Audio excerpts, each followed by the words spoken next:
Les lustres en cristal du Ritz Paris, sur la place Vendôme, étincelaient-elles des étoiles figées par le gel au-dessus de Léa de Saint-Hubert lorsqu'elle pénétra dans la salle de bal, une main posée sur son ventre arrondi par 7 mois de grossesse.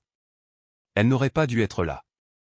Son médecin lui avait formellement déconseillé toute source de stress, mais cette soirée revêtait une importance capitale pour Christophe Valmont, son époux, cet homme dont elle espérait encore, par quelque miracle, le retour à la version de lui-même qu'elle avait follement aimée. Les invités, drapés dans des smokings sur mesure et des robes chatoyantes, gravitaient autour d'elle comme si elle n'était qu'un spectre. Léa s'efforça de sourire, de se fondre dans le tourbillon de la haute société parisienne, espérant que Christophe lui prendrait la main à l'instant où il poserait les yeux sur elle. Mais lorsqu'elle l'aperçut enfin sous les lumières dorées, sa main n'était pas libre. Elle enlaçait la taille d'une autre femme. Nathalie Leroy, la jeune attachée de presse que Léa avait elle-même engagée pour un gala de charité hivernale. Cette femme étrangement omniprésente dans les messages de Christophe, celle au sujet de laquelle on lui avait répété à maintes reprises qu'elle se faisait des illusions. C'est alors que Léa le vit, le minuscule fardeau emmitouflé dans de la soie blanche, blotti contre la poitrine de Nathalie. Un nouveau-né. Son cœur cessa de battre, son souffle s'évapora. Le moindre bruit dans la salle de bal sembla se noyer dans un silence lent et assourdissant. Un membre du conseil d'administration murmura « Est-ce le bébé de Christophe ?» Un autre répondit « Nathalie a accouché la semaine dernière. J'imagine que cela confirme les rumeurs. » Mais Christophe ne nia rien. Il ne céda pas à la panique. Il ne parut même pas honteux. Il s'avança avec fierté, rajustant ses boutons de manchette tel un homme présentant son trophée. « Mesdames et messieurs, » annonça Christophe, sa voix résonnant à travers les dorures de la salle, « je vous présente mon fils. » Léa tituba en arrière comme s'il venait de la frapper. La pièce tangua. Son bébé, son enfant à naître, donna un coup de pied dans son ventre, comme en réaction à sa douleur. Ses yeux la brûlaient, mais aucune larme ne vint. L'humiliation était trop vive, trop soudaine, trop publique. Le flash d'un appareil photo crépita. Quelqu'un filmait la scène. Une voix murmura à proximité, « Sa femme est juste là, enceinte. » Ses jambes tremblèrent. Elle essaya de respirer, de s'appuyer contre le pilier de marbre derrière elle, mais le poids de la honte l'écrasait plus lourdement que son propre corps. Nathalie regarda Léa avec un sourire victorieux, un sourire qui clamait « J'ai gagné ». Le pouls de Léa bourdonnait à ses tympans. Elle voulait hurler. Elle voulait fuir. Elle espérait que Christophe s'expliquerait, mais il ne jeta même pas un regard dans sa direction. Il déposa un baiser sur le front de Nathalie, et la salle de bal éclata en murmures étouffés. Une vague de chaleur submergea Léa. Sa vision se brouilla. Ses genoux se dérobèrent. Quelqu'un tendit la main vers elle, mais elle ne vit pas de qui il s'agissait. Son corps s'effondra en avant, et la dernière chose qu'elle entendit avant que les ténèbres ne l'engloutissent fut la voix glaciale de Christophe ordonnant « Que quelqu'un la fasse sortir d'ici. Elle nous fait une scène. » Et puis, une voix qu'elle n'avait pas entendue depuis des années murmura son nom, bouleversant tout sur son passage. « Léa ?» L'homme agenouillé à ses côtés était le dernier que Christophe souhaitait voir apparaître. Le monde revint à Léa par bribes éclatées. Le cliquetis régulier d'une machine, une lumière douce, la légère odeur d'antiseptique. Lorsqu'elle ouvrit les yeux, elle n'était plus au Ritz Paris. Elle se trouvait dans une suite privée de l'hôpital américain de Paris, à Neuilly-sur-Seine. Le moniteur cardiaque clignotait près de son lit, et son bébé bougeait doucement en elle, comme pour lui demander si elle était toujours là. Jamais Léa de Saint-Hubert n'aurait imaginé que sa vie s'effondrerait devant des inconnus qui sirotaient un champagne valant plus cher que son loyer mensuel de jadis. Elle avait passé des années à se bâtir une réputation de coordinatrice d'événements de luxe. Cannes, Lyon, et enfin Paris. Elle était réputée pour sa touche calme et intelligente. Une femme capable de transformer le chaos en une chorégraphie élégante. Les célébrités l'adoraient. Les géants de l'industrie lui faisaient confiance. Même les milliardaires admiraient son professionnalisme. Mais elle avait tout abandonné le jour où Christophe lui avait demandé de lever le pied pour le bien de leur future famille. Il lui avait dit qu'il avait besoin d'elle. Qu'il voulait qu'ils grandissent ensemble. Qu'elle travaillait trop. Alors, elle s'était retirée de la carrière pour laquelle elle s'était battue avec acharnement. Elle avait emménagé dans l'hôtel particulier de Christophe au parc Monceau, avec ses hauts plafonds, ses comptoirs en marbre immaculé et ses immenses bibliothèques remplies d'ouvrages qu'il ne lisait jamais. Elle avait troqué son agenda contre la préparation des repas, ses planches de design contre des tournées de linge, ses échéances professionnelles contre des rendez-vous médicaux. Léa ne lui en tenait pas rigueur. Elle pensait que le mariage était un partenariat. Elle croyait que l'amour impliquait des compromis. Elle pensait que Christophe était l'homme qu'il prétendait être. Elle avait tort. Même avant cette nuit-là, de petits signes avaient commencé à fissurer leur mariage. Christophe rentrait de plus en plus tard. Il possédait 2 téléphones. Il prétendait que le stress de son poste de directeur financier chez Valmont Invest le tuait, que Léa ne comprenait pas la pression qui pesait sur ses épaules. Elle essayait. Elle avait toujours essayé. Mais rien ne l'avait préparée à voir le bébé de Nathalie dans ses bras. Rien ne l'avait préparée à ces mots cruels, elle nous fait une scène. Qu'on la fasse sortir. Elle posa une main sur sa poitrine, tentant de calmer la douleur fulgurante. L'humiliation brûlait encore, mais sous cette brûlure se cachait une blessure plus profonde. La réalisation que l'homme qu'elle aimait s'éloignait depuis bien longtemps. La porte de sa chambre d'hôpital s'ouvrit en douceur, et Marc-Antoine de Rochefort entra. Grand, serein, vêtu d'un costume noir impeccable, il dégageait cette même aura de puissance tranquille qu'il possédait 5 ans plus tôt, lorsqu'elle avait sauvé le lancement de son produit sur la Côte d'Azur après qu'une tempête catastrophique eût plongé le domaine dans l'obscurité. Elle avait alors 25 ans, elle était épuisée, dirigeait une équipe de 40 personnes, et il avait été le premier PDG à la regarder dans les yeux avec un respect sincère. Il se souvenait d'elle. Il se souvenait de tout. Léa tenta de se redresser, mais Marc-Antoine approcha doucement la main de son épaule, sans la toucher, lui offrant simplement sa présence rassurante. Doucement, dit-il d'une voix grave et posée. Vous vous êtes évanoui. Le médecin a parlé de stress et de déshydratation. La gorge de Léa se serra. Je ne devrais pas être ici. Christophe. Vous ne devriez pas vous inquiéter pour lui en ce moment. C'est inacceptable.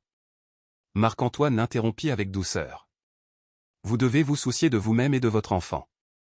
Ces mots étaient chaleureux, réconfortants, lui rappelant qu'elle existait encore en dehors de l'ombre écrasante de son mari. Léa sia, désorientée. Pourquoi? Pourquoi étiez-vous à ce gala? J'investis dans Valmont Invest, répondit-il simplement. Ou du moins, c'était le cas. Une nuance subtile et tranchante vibrait sous sa déclaration. Léa déglutit difficilement. Je me suis couverte de ridicule. Marc-Antoine secoua la tête. Non, on s'est moqué de vous. Ce n'est pas la même chose. La gentillesse dans son regard manqua de la briser définitivement. Mais soudain, son expression changea, devenant sérieuse, calculatrice et protectrice. Je pense que vous devez savoir quelque chose, dit-il, quelque chose à propos de Christophe. Quelque chose que je ne voulais pas vous dire avant que vous ne soyez réveillé.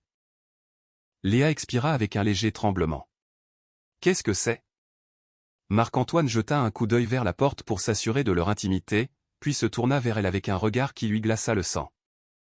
Léa, Christophe ne vous a pas seulement trahi émotionnellement, il vous a trahi légalement, et la situation est sur le point de s'aggraver considérablement. Paris, à l'aube, était une ville de contradictions, froide, éblouissante, impitoyable. Tandis que la lumière du soleil ensanglantait l'horizon, Léa regardait par la fenêtre de sa chambre, observant les reflets dorés onduler sur la Seine. Paris avait toujours résonné comme une promesse pour elle, un lieu où l'ambition pouvait se forger en destinée, où le travail acharné portait ses fruits, où Christophe et elle devaient bâtir leur existence commune. Mais à présent, alors qu'elle caressait son ventre, la capitale lui paraissait brutalement indifférente. Marc-Antoine s'était absenté pour prendre un appel, la laissant seule avec ses pensées. Les souvenirs affluèrent, l'excitation de leur immense hôtel particulier surplombant les frondaisons du parc Monceau, l'idée qu'il devenait l'un de ces couples modernes et influents que les magazines adoraient mettre en couverture.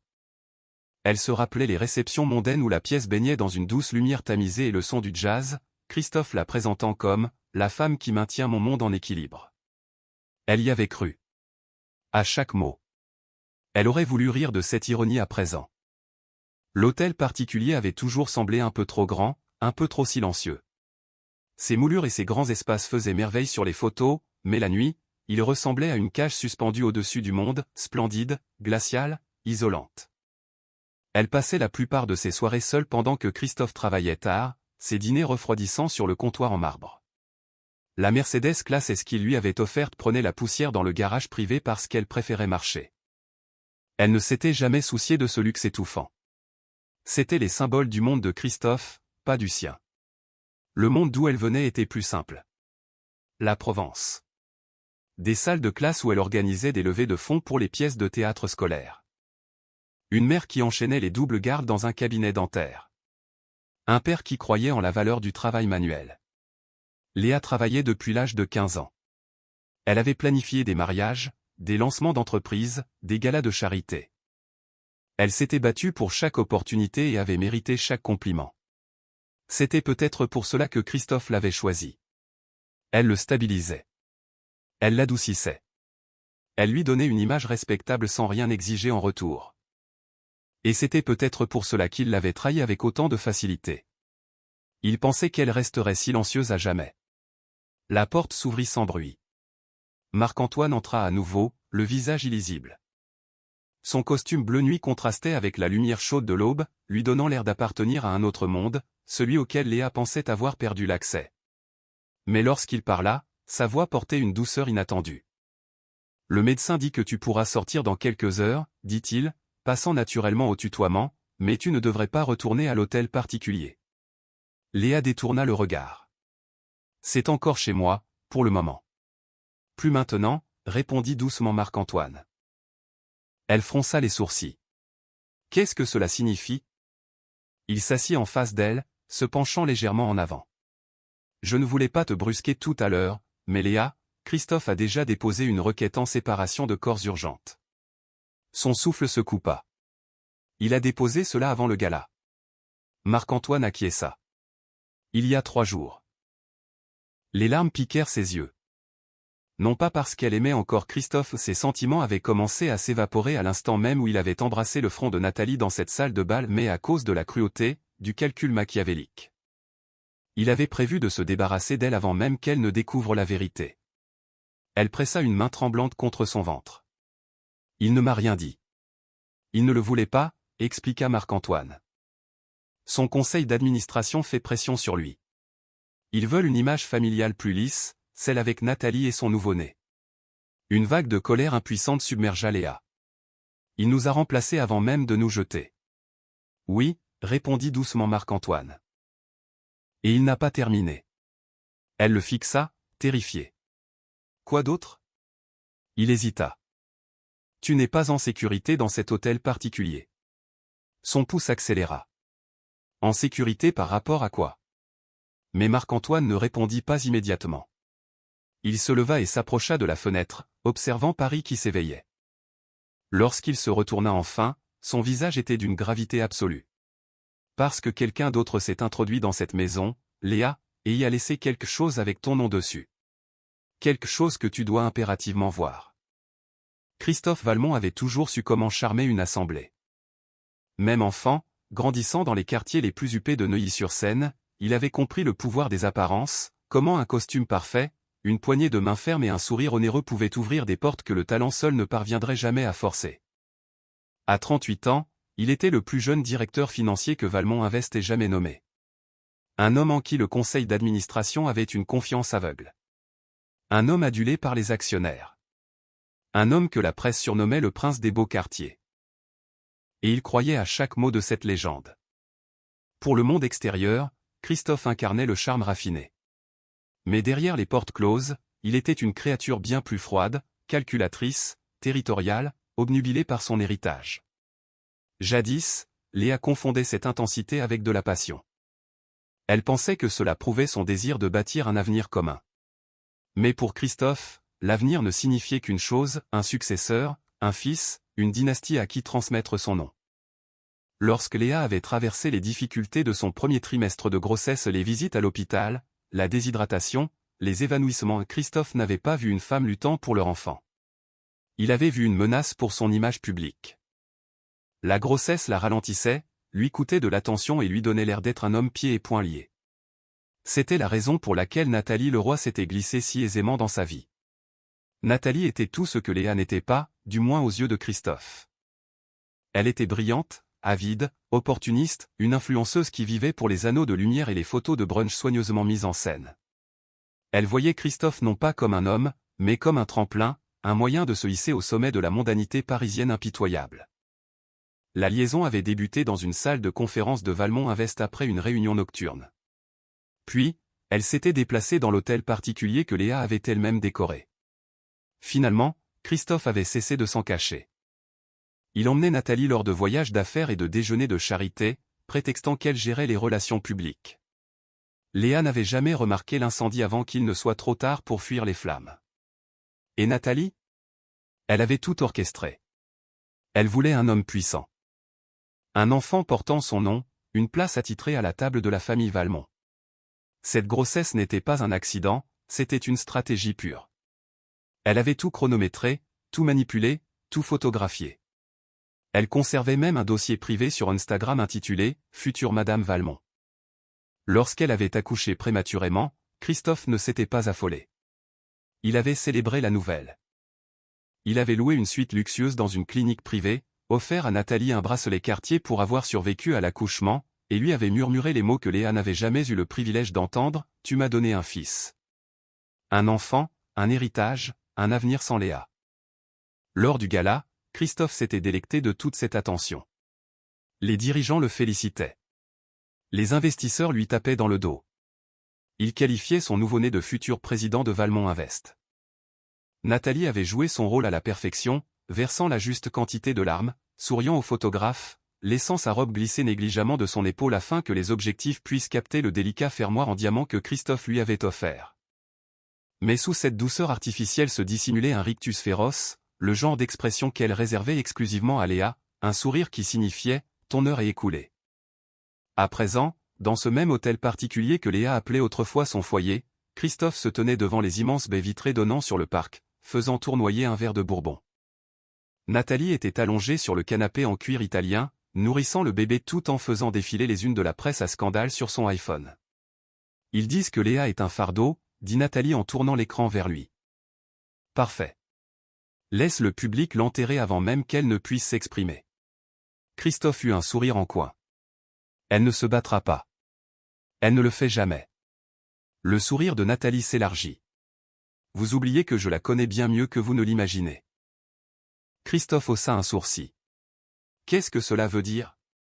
Nathalie bougea, baissant la voix. Cela signifie que je me suis occupé d'un petit détail pendant que vous étiez absorbé par vos réunions du conseil, quelque chose qui garantit qu'elle ne pourra jamais ruiner notre avenir. Christophe se figea. Nathalie, qu'avez-vous fait?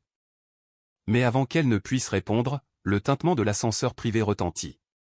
Christophe se retourna. Devant les portes, tenant une enveloppe frappée du sceau blanc de Valmont Invest, se tenait la dernière personne qu'il s'attendait à voir. Monsieur Valmont, dit l'agent de sécurité, ceci a été trouvé dans votre chambre, et vous n'allez pas apprécier ce qu'il y a à l'intérieur. Parce que le nom de Léa y était inscrit. Léa n'aurait jamais imaginé que la ville qu'elle avait tant chérie puisse se révéler aussi implacable. L'air glacial de Paris lui mordit les joues tandis que Marc-Antoine l'aidait à monter dans la voiture noire qui l'attendait devant l'hôpital. Les vitres étaient teintées, les sièges chauffants, le doux ronronnement du moteur apaisant sa respiration saccadée. Elle se sentait encore suspendue, quelque part entre l'incrédulité et le chagrin absolu, comme si son corps avait été scindé entre deux mondes. Celui dans lequel elle croyait vivre, et la brutalité de celui qu'elle occupait désormais. « Où allons-nous » demanda-t-elle doucement. Le ton de Marc-Antoine demeura calme et patient. « Il y a quelque chose que tu dois voir avant de décider de ta prochaine action. » Léa n'avait pas la force de débattre. Elle appuya sa tête contre la vitre, regardant l'avenue Montaigne se fondre dans un flou de lumière et d'ombres hivernales. Son téléphone vibrait sans discontinuer au fond de son sac, des messages de numéros inconnus, des gros titres clignotant avec son propre nom. Elle refusait de regarder. Mais une notification glissa sur l'écran, brillant malgré son indifférence forcée, l'épouse de Christophe Valmont s'effondre en plein gala alors que sa maîtresse présente son fils nouveau-né. Le cœur de Léa se tordit. Son bébé réagit à la tension soudaine par une secousse. Elle retourna le téléphone face contre le siège. Lorsque la voiture s'immobilisa, elle releva la tête et vit l'endroit qu'elle considérait autrefois comme sacré. Le siège social de Valmont Invest à la Défense, des dizaines d'étages de verre, d'acier et d'arrogance. Le royaume de Christophe. Pourquoi ici, murmura-t-elle. Parce que c'est ici que le poison s'est propagé, répondit Marc-Antoine en descendant et en lui tendant la main. Léa le suivit par l'entrée privée, dépassant un garde qui s'inclina légèrement devant Marc-Antoine, reconnaissant un homme doté de bien plus d'influence que Christophe n'en aurait jamais. Ils traversèrent un corridor silencieux bordé de plaques de verre. Tout au bout, de doubles portes s'ouvrirent sur le salon exécutif de l'entreprise. À l'intérieur, la pièce bourdonnait de conversations feutrées. Les dirigeants qu'elle avait croisés lors de galas de charité se tenaient en petits cercles, chuchotant, leurs yeux dardant vers Léa avec une curiosité à peine voilée. C'était comme pénétrer au cœur d'un ouragan de jugement. « Que faisons-nous ici » murmura-t-elle à Marc-Antoine, l'anxiété grimpant le long de sa colonne vertébrale. « Nous écoutons » répondit-il. Avant qu'elle ne puisse lui demander ce qu'il sous-entendait, une voix familière trancha l'atmosphère de la pièce. « Léa ?» Elle se retourna. Clémence Vaugirard, son ancienne meilleure amie, se tenait près du bar, une flûte de champagne à la main. Clémence, qui tressait ses cheveux avant ses rendez-vous amoureux. Clémence, qui avait pleuré d'émotion à son mariage. Clémence, qui s'était volatilisée dès l'instant où les premières rumeurs sur Christophe avaient émergé. Waouh, lança Clémence avec un sourire mielleux, détaillant le ventre arrondi de Léa et ses yeux cernés de fatigue. Tu es déjà debout. Plus résistante que Twitter ne le laisse penser. Les cadres dirigeants à proximité gloussèrent discrètement. La poitrine de Léa se contracta. « Tu couvres l'affaire » ? « Oh, ma chérie, » répliqua Clémence en s'approchant. « C'est moi qui dévoile l'affaire au grand jour. » Léa se figea. « Clémence, pourquoi ?»« Parce que c'est de l'actualité, et parce que Nathalie m'a offert une exclusivité totale. » Clémence but une gorgée de son verre avec une nonchalance calculée.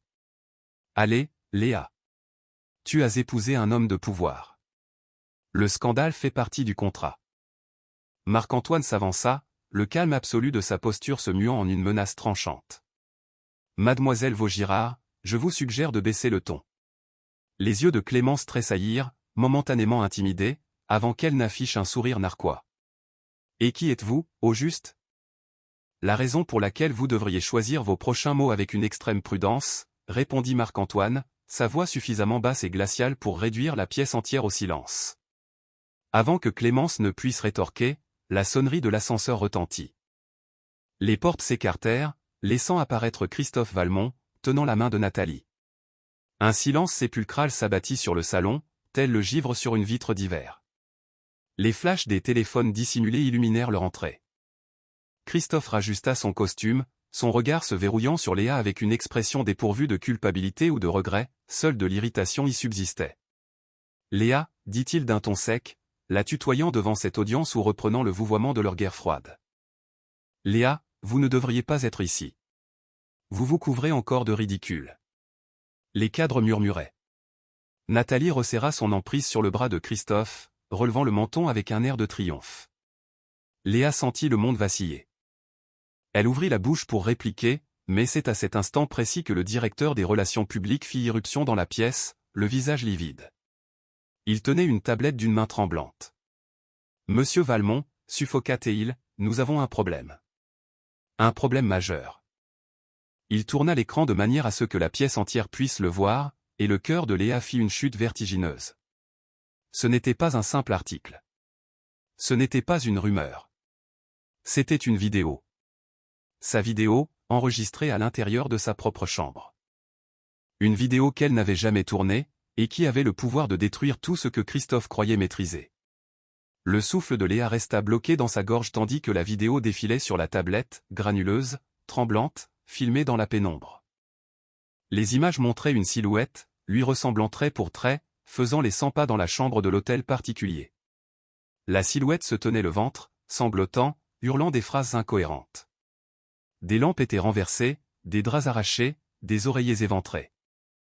L'enregistrement s'achevait sur la silhouette s'effondrant sur le sol, hurlant le nom de Christophe telle une femme ayant totalement sombré dans la folie.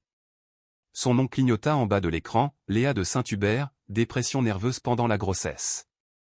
Ses genoux se mirent à trembler.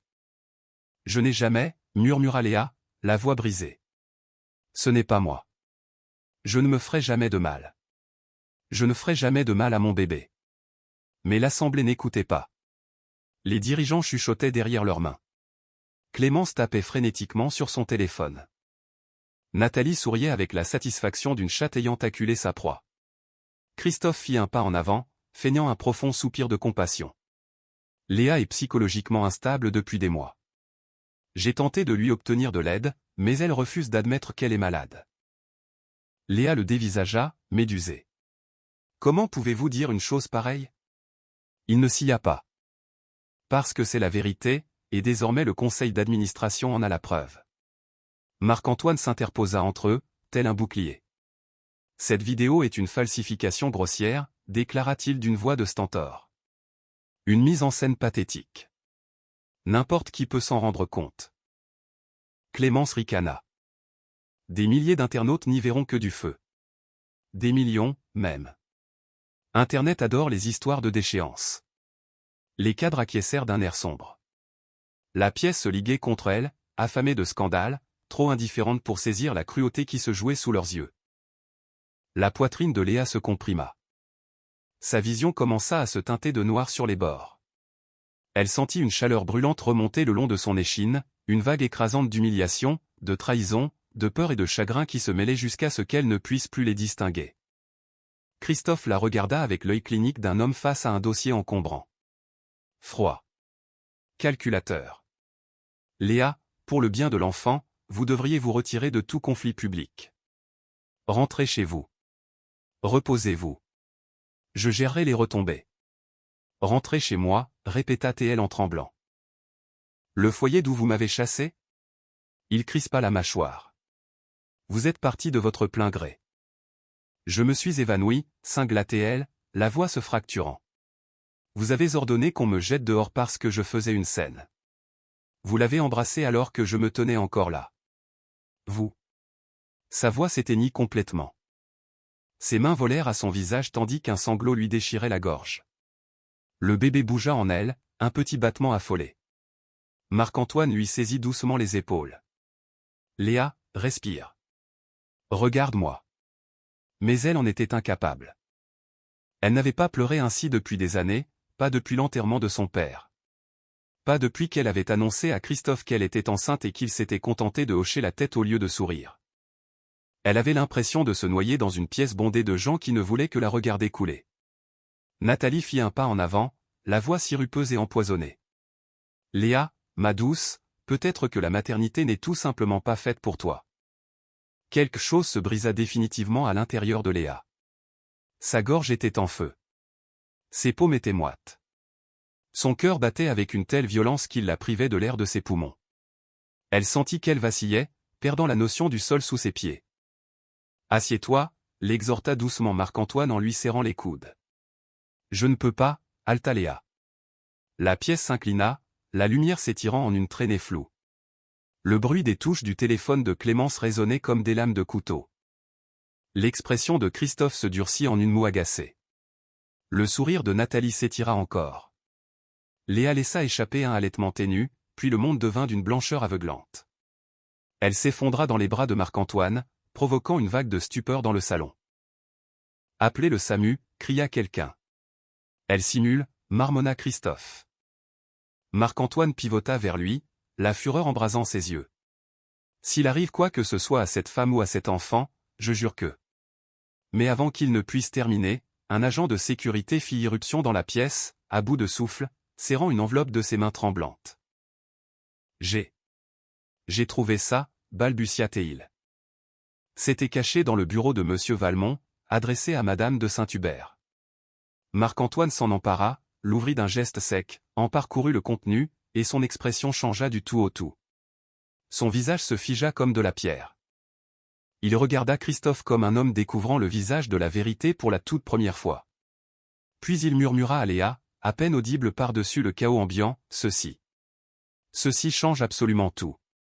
Et Christophe est fini. » Léa sombra et émergea de la conscience à plusieurs reprises tandis que les pompiers fendaient la foule du salon exécutif, leur voix claquant, urgente et professionnelle.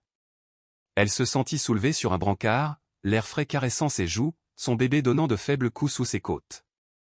Mais à travers ce brouillard, une image demeurait d'une limpidité absolue, Marc-Antoine de Rochefort, debout près d'elle, serrant l'enveloppe que le garde venait de lui remettre.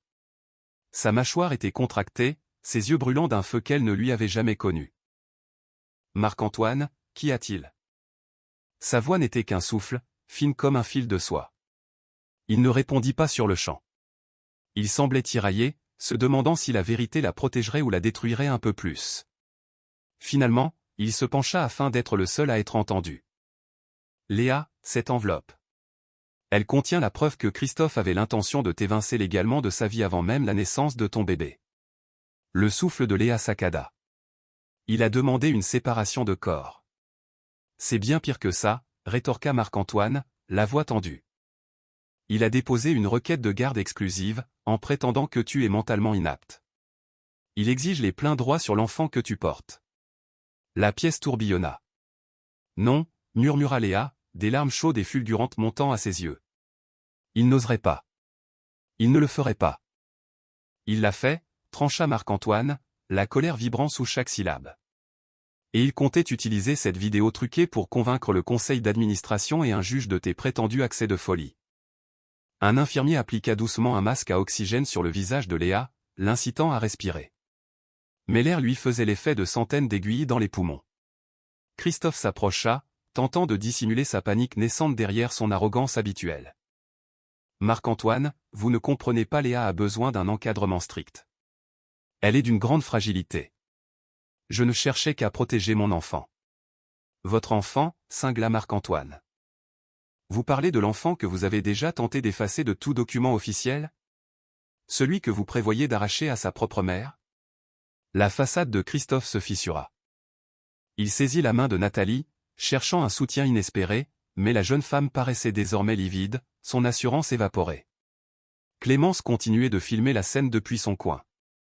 Marc-Antoine brandit les documents extraits de l'enveloppe. Je suis persuadé que le conseil d'administration et la presse seront ravis de découvrir cette requête. Vous leur avez menti. Vous avez menti à Léa. Vous avez utilisé les ressources de l'entreprise pour préparer une offensive judiciaire contre votre propre femme enceinte.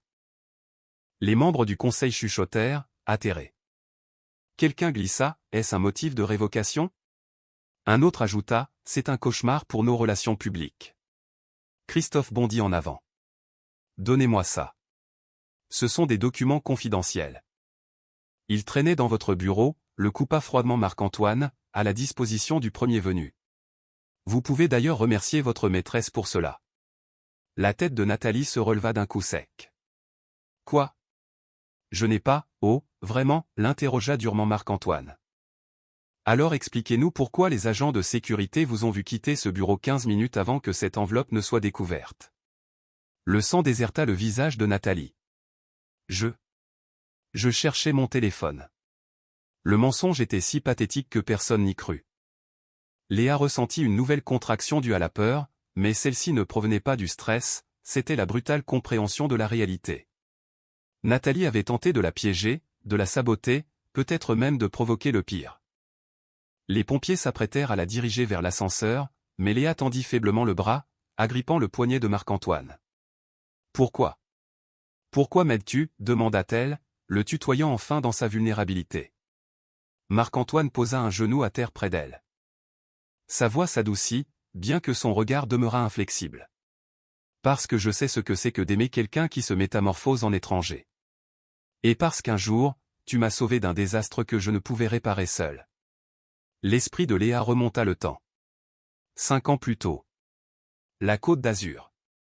Ce lancement de produit qu'elle avait sauvé des eaux à 1 heure de l'événement. Marc-Antoine n'avait rien oublié. Il baissa encore la voix. Et parce que je refuse de rester les bras croisés en regardant une femme exceptionnelle se faire détruire.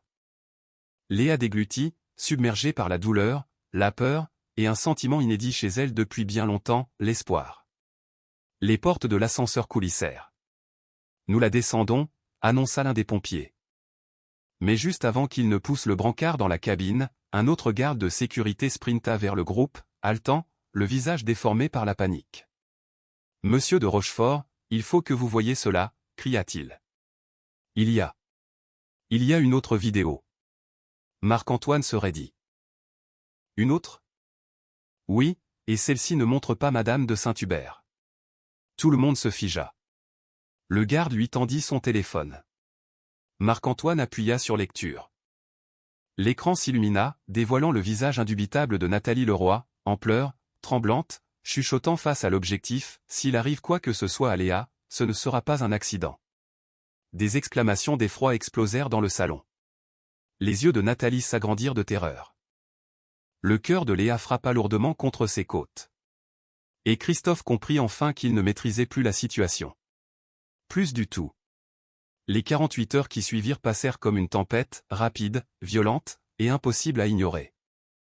Léa demeura à l'hôpital américain sous observation stricte, les médecins surveillant de près ses niveaux de stress et le rythme cardiaque de son bébé. Pour la première fois depuis des mois, elle n'était plus étouffée par les exigences de Christophe ni par l'ombre de Nathalie. Seul régnait le silence et le bip régulier des moniteurs médicaux. Marc-Antoine lui rendait visite 2 fois par jour, ne s'attardant jamais, ne la touchant jamais sans son accord implicite, mais veillant inlassablement à ce qu'elle se sente en sécurité. Ce simple respect lui paraissait révolutionnaire. Au 3e matin, Léa s'éveilla, la main posée sur son ventre, avec une clarté d'esprit inattendue et éclatante. Elle n'était pas brisée. Elle n'était pas faible. Elle n'était pas cette femme hystérique de la vidéo truquée. Elle était Léa de Saint-Hubert, la jeune femme originaire du Sud qui avait bâti son propre empire professionnel à la force du poignet. La femme qui avait survécu à une trahison publique dans l'un des palaces les plus prisés de la capitale. La mère protégeant un enfant qui méritait bien mieux que Christophe Valmont. Lorsque le médecin signa son autorisation de sortie, Marc-Antoine l'attendait déjà dans le couloir, son pardessus plié sur le bras. « Tu n'es pas obligé de retourner à l'hôtel particulier », lui dit-il avec douceur. Léa releva le menton. « Je le sais. » Il étudia son visage, remarquant le profond changement dans son expression. « Tu es différente aujourd'hui. »« J'en ai fini de m'effondrer, » répondit-elle. « Je ne fuis plus. Je me reconstruis. » Marc-Antoine acquiesça, un sourire empreint de fierté sur les lèvres. « Alors, trouvons-toi un endroit qui n'appartienne qu'à toi. » La voiture les conduisit jusqu'au cœur du Marais, où Marc-Antoine possédait un superbe atelier d'artistes réhabilités, habituellement réservé aux designers et aux cadres de passage. La lumière du soleil inondait la pièce à travers les immenses verrières, illuminant les murs en briques peintes à la chaux et le parquet massif. L'atelier fleurait bon le bois de cèdre, la lavande et la sécurité. « Cet endroit est à toi pour aussi longtemps que tu en auras besoin, » dit Marc-Antoine. Léa laissa glisser ses doigts sur le comptoir en marbre, simple, élégant, aux antipodes du faste muséal et glacial de l'hôtel particulier que Christophe affectionnait tant. « C'est magnifique, » murmura-t-elle. « C'est une toile vierge, » reprit-il. « Tout comme ta vie. Et tu peux concevoir les deux exactement comme tu le souhaites. » Ces mots résonnèrent au plus profond d'elle-même. Pour la première fois, elle s'autorisa à imaginer une existence qui ne graviterait plus autour de l'ego de Christophe Valmont. Une vie où elle pourrait de nouveau exercer son métier, peut-être même renouer avec sa véritable passion. Son bébé bougea doucement, comme pour marquer son approbation. Plus tard, alors que Léa sortait de la douche, lavée des stigmates de l'humiliation et de l'air vicié des hôpitaux, elle croisa son reflet dans le miroir. Ses cheveux humides collaient à ses joues, ses yeux paraissaient encore cernés, mais ils brillaient d'un éclat inédit. La détermination. Elle se sécha les cheveux, enfila un pull en cachemire que Marc-Antoine avait délicatement posé sur la commode, et retourna dans la pièce principale où il l'attendait, absorbé par un document sur son MacBook Pro. Il leva les yeux, et l'espace d'une seconde, juste une seconde, il oublia de respirer. La femme tremblante du gala s'était volatilisée. Devant lui se tenait une femme portant un feu nouveau dans ses veines, une femme prête à conquérir le monde.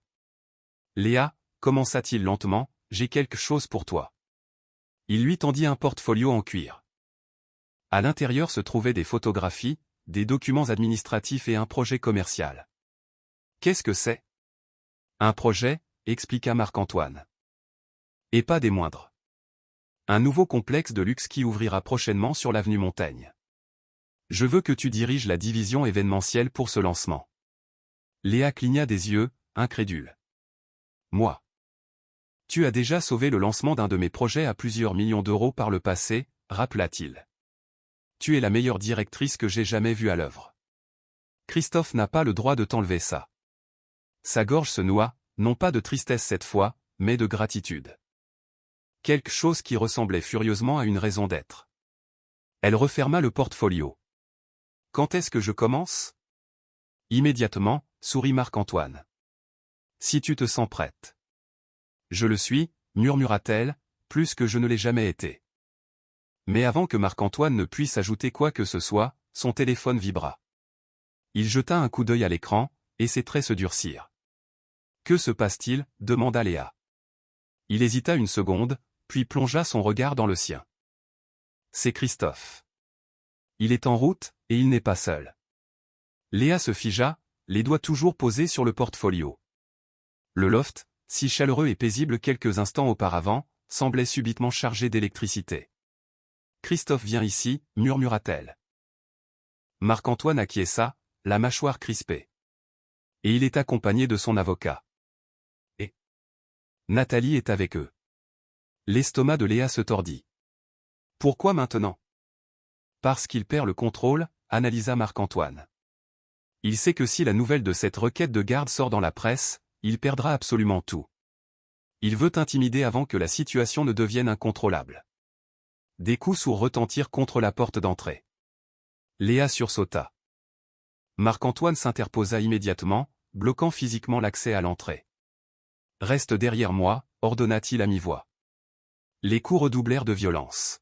« Léa » rugit la voix de Christophe de l'autre côté. « Ouvre cette porte. Il faut qu'on parle. Tout de suite. » Léa prit une inspiration tremblante. Elle posa une main protectrice sur son ventre. « Je ne veux pas le voir. »« Tu n'es pas obligé » assura Marc-Antoine, une froideur métallique dans la voix. « Cet espace est à toi, c'est ta vie.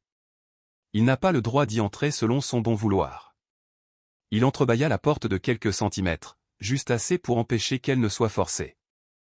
Christophe tenta immédiatement de pousser, mais la paume de Marc-Antoine heurta son torse, tel un mur infranchissable. « Vous n'avez pas l'autorisation d'entrer ici » déclara froidement Marc-Antoine. Les yeux de Christophe s'embrasèrent, pleins d'arrogance et de droits acquis. « C'est ma femme qui est à l'intérieur. »« Bientôt votre ex-femme » corrigea Marc-Antoine d'un ton glacial. « Et cet atelier m'appartient. Vous êtes en violation de propriété privée à moins d'y être invité. » Nathalie, postée derrière Christophe, cachée derrière des lunettes de soleil surdimensionnées et affichant un air faussement innocent, pouffa. « Oh, je vous en prie. Léa est instable. Nous sommes ici pour l'aider. » Léa entra alors dans leur champ de vision, ne se dissimulant plus.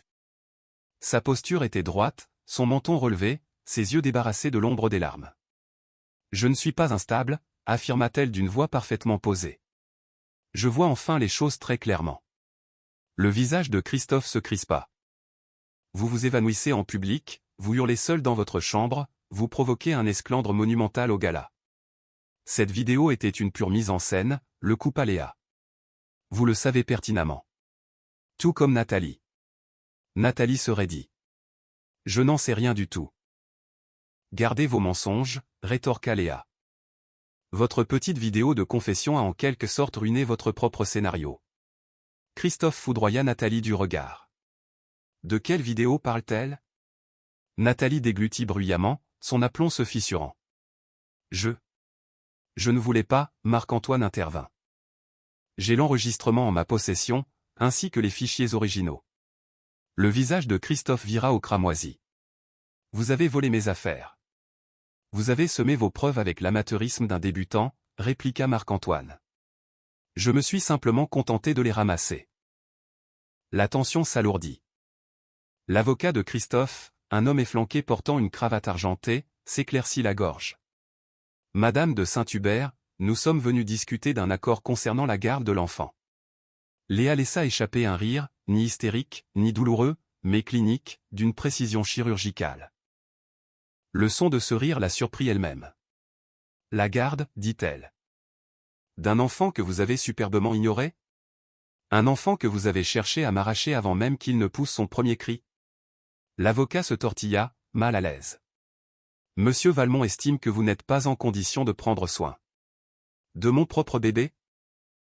Léa haussa un sourcil. Est-ce la raison pour laquelle Christophe a déposé cette requête avant même que sa maîtresse ne donne l'avis? Le timing est remarquablement calculé, n'est-ce pas? La mâchoire de Christophe tressaillit. Faites très attention à ce que vous dites, Léa. Non, répondit-elle en faisant un pas en avant. C'est à vous de faire attention. J'en ai fini d'être votre petite épouse silencieuse qui s'efface quand vous avez besoin de redorer votre blason. Marc-Antoine la regarda avec un respect confinant à l'admiration. Christophe, poursuivit Léa, vous n'avez pas le pouvoir de m'effacer, et vous ne mettrez certainement jamais la main sur mon enfant. Elle ouvrit le portfolio que Marc-Antoine lui avait confié et en retira un document impeccablement imprimé. Qu'est-ce que c'est, aboya Christophe. Une mise en demeure, répondit-elle. Vous recevrez le dossier complet dès demain, mais puisque vous êtes là. Elle le lui tendit. Christophe l'arracha de ses mains et se pétrifia en lisant. C'est une requête reconventionnelle? Son visage se tordit de fureur. Vous contestez la garde exclusive? Vous exigez des ordonnances de protection? Vous. Léa, vous n'avez absolument pas les moyens financiers pour soutenir une telle bataille. Un léger sourire étira les lèvres de Léa. Qui vous a dit que je me battais seul? Marc-Antoine s'avança à ses côtés, imposant une présence inébranlable et redoutable. Vous vous êtes attaqué à la mauvaise personne, Christophe, déclara-t-il. Et désormais, vous affrontez quelqu'un qui possède très exactement les moyens de vous écraser. La fureur de Christophe fit presque vibrer l'air de la pièce. Vous croyez pouvoir me détruire, cracha-t-il. Léa répondit, la voix dure comme l'acier. Non, Christophe. Vous vous êtes détruit tout seul. Il s'élança en avant, la rage oblitérant toute raison, mais Marc-Antoine lui barra la route sans le moindre effort. C'est à cet instant précis que le téléphone de Léa vibra. Elle baissa les yeux. Un message d'un numéro inconnu. Une photographie en pièces jointes. Son cœur manqua un battement. C'était un cliché pris à l'intérieur de l'immeuble du Marais, montrant quelqu'un se glissant dans la cage d'escalier derrière eux. Quelqu'un que Léa reconnut au premier coup d'œil. Ses doigts se resserrèrent sur son téléphone. L'image granuleuse, capturée par une caméra de sécurité du couloir, montrait une silhouette dissimulée sous un manteau à capuche, la tête baissée. Mais Léa en reconnut immédiatement la posture. Clémence Vaugirard. Son ancienne meilleure amie, cette femme qui avait monnayé son humiliation pour quelques clics supplémentaires, celle qui prétendait n'être qu'une simple journaliste en quête de vérité. Léa abaissa lentement le téléphone. Clémence est ici, dit-elle. L'expression de Marc-Antoine devint impénétrable. Dans l'immeuble? Léa opina du chef. Elle s'est introduite dans les escaliers derrière nous. Christophe ricana. C'est une journaliste, elle suit probablement une piste. Non, rétorqua froidement Léa. Elle suit vos ordres. Nathalie s'agita avec nervosité. Je ne lui ai jamais dit de venir ici. Mais Léa ne lui accordait même plus un regard. Elle s'approcha de Christophe, si près qu'elle pouvait percevoir le tremblement de sa mâchoire. Vous vouliez m'intimider, constata-t-elle. Vous vouliez me terroriser pour m'imposer le silence, mais vous n'êtes pas venu seul. Vous avez amené Clémence. Vous aviez besoin d'elle pour tisser le récit toxique que vous comptiez m'imposer aujourd'hui. Christophe ouvrit la bouche, mais aucun son n'en sortit. Pour la première fois, Léa sentit une véritable puissance affluer dans ses veines. Une puissance qui n'était ni fabriquée, ni volée, ni empruntée. Elle lui appartenait, forgée par la vérité, la douleur et la survie. Marc-Antoine prit son téléphone, son regard s'assombrissant à l'examen de la photo. Je préviens la sécurité. Elle ne quittera pas cet immeuble avec la moindre image. Christophe tenta d'arracher l'appareil, mais Marc-Antoine esquissa un mouvement d'une redoutable précision. Un pas de côté, un blocage ferme, et Christophe fut violemment repoussé en arrière. Ne levez plus jamais la main devant elle, gronda Marc-Antoine. L'autorité de sa voix absorba l'oxygène de la pièce. Même Christophe hésita, avant de ricaner d'un air mauvais. Vous imaginez qu'un loft dans le Marais et une vague proposition de travail font d'elle une femme intouchable? Léa est toujours légalement mon épouse. Elle porte mon enfant, et je prendrai ce qui me revient de droit. Léa fit un pas en avant, sa voix plus acérée que du verre brisé. Je ne vous appartiens pas. Mon bébé ne vous appartient pas. Et très bientôt, un juge rendra cette évidence officielle. Vous nagez en plein délire, cracha Christophe. Non, répliqua Léa. J'ai juste cessé d'être sous votre emprise. Comme si elle avait été convoquée par la tension ambiante, la sonnerie de l'ascenseur se fit à nouveau entendre. Les portes coulissèrent. La sécurité apparut, deux colosses en uniforme sombre encadrant une Clémence échevelée, les poignets fermement maintenus, le regard paniqué. Que faites-vous, hurla Clémence. Je suis journaliste. J'ai le droit d'être ici. Marc-Antoine ne daigna pas la regarder. Vous vous êtes introduite par effraction dans une résidence privée. C'est un délit. Et si l'on m'a bien informé, vous tentiez de dissimuler des preuves. Léa inclina la tête vers Clémence. Qui t'a envoyé? Les yeux de Clémence dardèrent instantanément vers Nathalie. Cette dernière se pétrifia. Je n'ai rien fait. Mais le mensonge s'effondra de lui-même. Nathalie céda. Très bien, explosa-t-elle. Je lui ai dit de prendre des photos de Léa et de vous, Marc-Antoine. J'avais besoin d'un moyen de pression. Christophe perdait le contrôle, le conseil se retournait contre lui. Christophe se retourna vers elle, livide de rage. Vous avez fait quoi? Vous m'aviez promis une exclusivité, hurla Clémence en écho. Vous aviez juré que si je faisais passer Léa pour une femme instable, j'obtiendrais un poste à la division média de Valmont Invest. Léa inspira brusquement. Vous avez tenté de me piéger une fois de plus, murmura-t-elle, après tout ce que vous m'aviez fait subir. Christophe frappa le mur de son poing. Tais-toi, Clémence. Non, hurla-t-elle en retour. Vous vous êtes servi de moi, tous les deux. Et maintenant, vous me jetez en pâture. Marc-Antoine leva la main, exigeant le silence. La sécurité va escorter mademoiselle Vaugirard à l'extérieur. Une plainte sera déposée. Clémence se débattit tandis que les gardes la traînaient vers l'ascenseur. Léa, tu crois vraiment avoir gagné? Christophe te broiera. Les portes se refermèrent, étouffant ses vociférations. Nathalie tremblait de tous ses membres. Christophe semblait avoir perdu toute notion de la réalité. Léa resta immobile, silencieuse, impériale. C'était la première fois que Christophe semblait véritablement la voir. Elle posa une main délicate sur son ventre. Je n'ai plus peur de vous. Vous devriez, siffla Christophe. Je n'ai pas dit mon dernier mot. Marc-Antoine se plaça aux côtés de Léa. Mais moi, oui. Il sortit son téléphone et lança une vidéo. Elle n'affichait ni Léa, ni Nathalie. Mais Christophe. Dans son propre bureau. Avouant des fraudes comptables. Reconnaissant l'utilisation de la caisse noire de l'entreprise pour subvenir aux besoins de Nathalie. Admettant, enfin, que l'enfant n'était peut-être même pas le sien. Le sang déserta le visage de Christophe. Léa ne sia pas. Et avant que Christophe ne puisse balbutier la moindre excuse, une nouvelle silhouette apparut dans le couloir. Une voix qui glaça instantanément le sang du financier. Monsieur Valmont, annonça l'homme. Nous devons discuter de vos malversations financières. Le couloir plongea dans un silence de cathédrale. L'homme s'avança. Grand, les épaules larges, vêtu d'un pardessus sombre sur lequel fondaient encore quelques flocons de neige. Son insigne brilla sous la lumière chaude de l'atelier. La brigade financière de la police judiciaire. Le teint de Christophe prit la couleur de la cendre humide. Que faites-vous ici, balbutia-t-il. C'est un immeuble PRI. Le commissaire l'interrompit d'un geste de la main. Monsieur Valmont, je suis le commissaire Bastien Lefebvre de la brigade financière.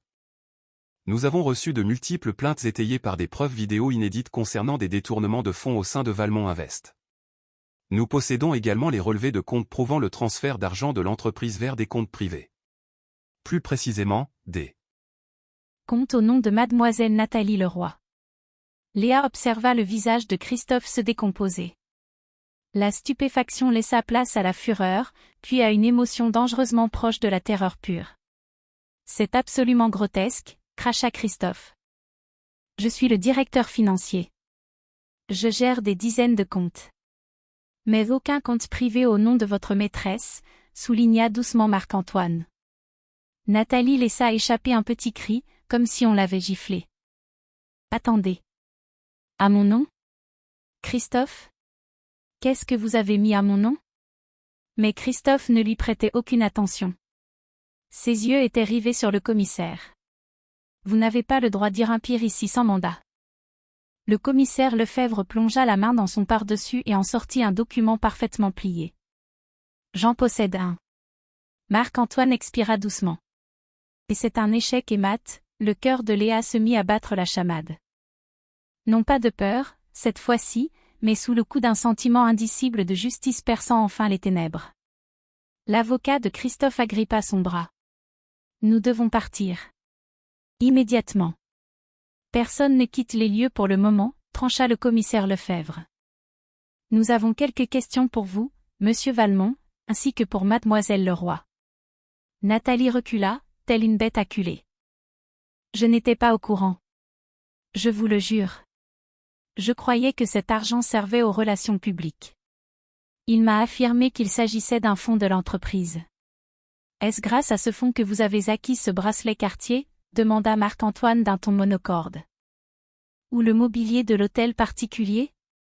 Ou ces billets en première classe pour Saint-Barthélemy ? La mâchoire de Nathalie se décrocha. Marc-Antoine poursuivit, vous avez laissé une empreinte numérique si évidente qu'un stagiaire aurait pu la remonter. Christophe explosa. Vous m'avez tendu un piège. Vous cherchez à détruire mon entreprise depuis des années pour mieux en racheter les morceaux. Marc-Antoine demeura de marbre. Je n'ai que faire de votre entreprise. Votre propre incompétence suffit amplement à la couler. Un petit rire s'échappa des lèvres de Léa avant qu'elle ne puisse le retenir. Doux, incrédule, presque cathartique. La tête de Christophe pivota vers elle, comme s'il avait oublié sa présence. C'est vous, siffla Théguil. Vous m'avez fait ça. Léa fit un pas en avant, la voix d'un calme mortel. Non, Christophe. Vous vous êtes infligé cela. Les mensonges, la liaison, la vidéo truquée, la tentative de m'arracher mon enfant, la fraude. Ce sont exclusivement vos choix. Le commissaire Lefebvre ajouta, en parlant de l'enfant, nous devrons également confirmer la filiation. Votre maîtresse a fait passer les frais médicaux sur l'assurance de Valmont Invest, mais les registres de la clinique indiquent « père inconnu ». Souhaitez-vous clarifier cette contradiction ? Des murmures fusèrent dans le couloir. La bouche de Christophe s'ouvrit. Nathalie ? Celle-ci leva les mains au ciel, paniquée. Je ne savais pas quel nom inscrire. C'était compliqué. Compliqué, rugit Christophe. Cet enfant pourrait bien être d'un autre, acheva Marc-Antoine. Le silence qui s'ensuivit était assez lourd pour broyer du béton. Léa posa une main sur son ventre, le bébé se levant paisiblement sous sa paume. Pour la première fois depuis la soirée au Ritz, elle se sentait en sécurité, protégée, reconnue. La voix du commissaire Lefebvre rompit le charme. Monsieur Valmont, je vous prie de me suivre. Christophe arbora un regard de bête traquée. Léa, dites-leur qu'il s'agit d'un malentendu. Dites-leur que je suis bien le père. Dites-leur. Le visage de Léa s'adoucit, non par compassion, mais pour sceller des adieux définitifs. Vous avez perdu le droit de me demander quoi que ce soit à la seconde où vous avez tenté de me voler mon enfant, murmura-t-elle. Je ne vous dois plus rien. Christophe s'élança vers elle, désespéré, anéanti, mais les agents le maîtrisèrent instantanément. Nathalie poussa un cri lorsqu'un autre officier s'approcha d'elle. « Ai-je besoin d'un avocat ?» « Oui, » répondit Marc-Antoine à sa place. « Et d'un excellent, si possible. » L'ascenseur s'ouvrit, prêt à engloutir Christophe vers les conséquences qu'il se croyait à jamais épargné d'affronter. Il lança un ultime regard à Léa. Furieux, trahi et terrifié. « Ce n'est pas fini, » cracha-t-il. Léa ne s'ya pas, si, Christophe. C'est bel et bien fini. Les portes se refermèrent. Marc-Antoine exhala lentement en se rapprochant d'elle. Tu vas bien ? Léa laissa enfin ses épaules s'affaisser. Je crois que oui. Mais avant qu'aucun d'eux ne puisse reprendre son souffle, le téléphone de Marc-Antoine vibra. Il regarda l'écran et son visage se ferma. Léa, dit-il, il faut que tu t'assoies. Elle déglutit. Que se passe-t-il ? Il tourna l'appareil vers elle. Un nouveau grand titre venait de devenir viral, l'illustrant d'une photographie. Le texte clamait « Léa de Saint-Hubert, la femme qui a fait tomber l'Empire Valmont ». Léa fixa l'écran du téléphone de Marc-Antoine, le sang battant violemment à ses tempes. Le titre rougeoyait comme une fusée de détresse dans l'obscurité. Juste en dessous s'étalait une photo d'elle, volée à l'hôpital, les cheveux en bataille, le teint livide, les yeux gonflés par les larmes. Vulnérable, exposée. Ce n'était pas la femme qu'elle devenait, mais celle qu'on l'avait contrainte d'être. Son estomac se noua. Pourquoi ont-ils utilisé cette image, murmura-t-elle. Parce que la vulnérabilité fait vendre, répondit doucement Marc-Antoine. Et parce qu'ils ne connaissent pas encore toute l'histoire. Léa sentit son bébé bouger sous sa paume, réceptif à sa tension. Elle inspira profondément, s'ancrant dans le sol.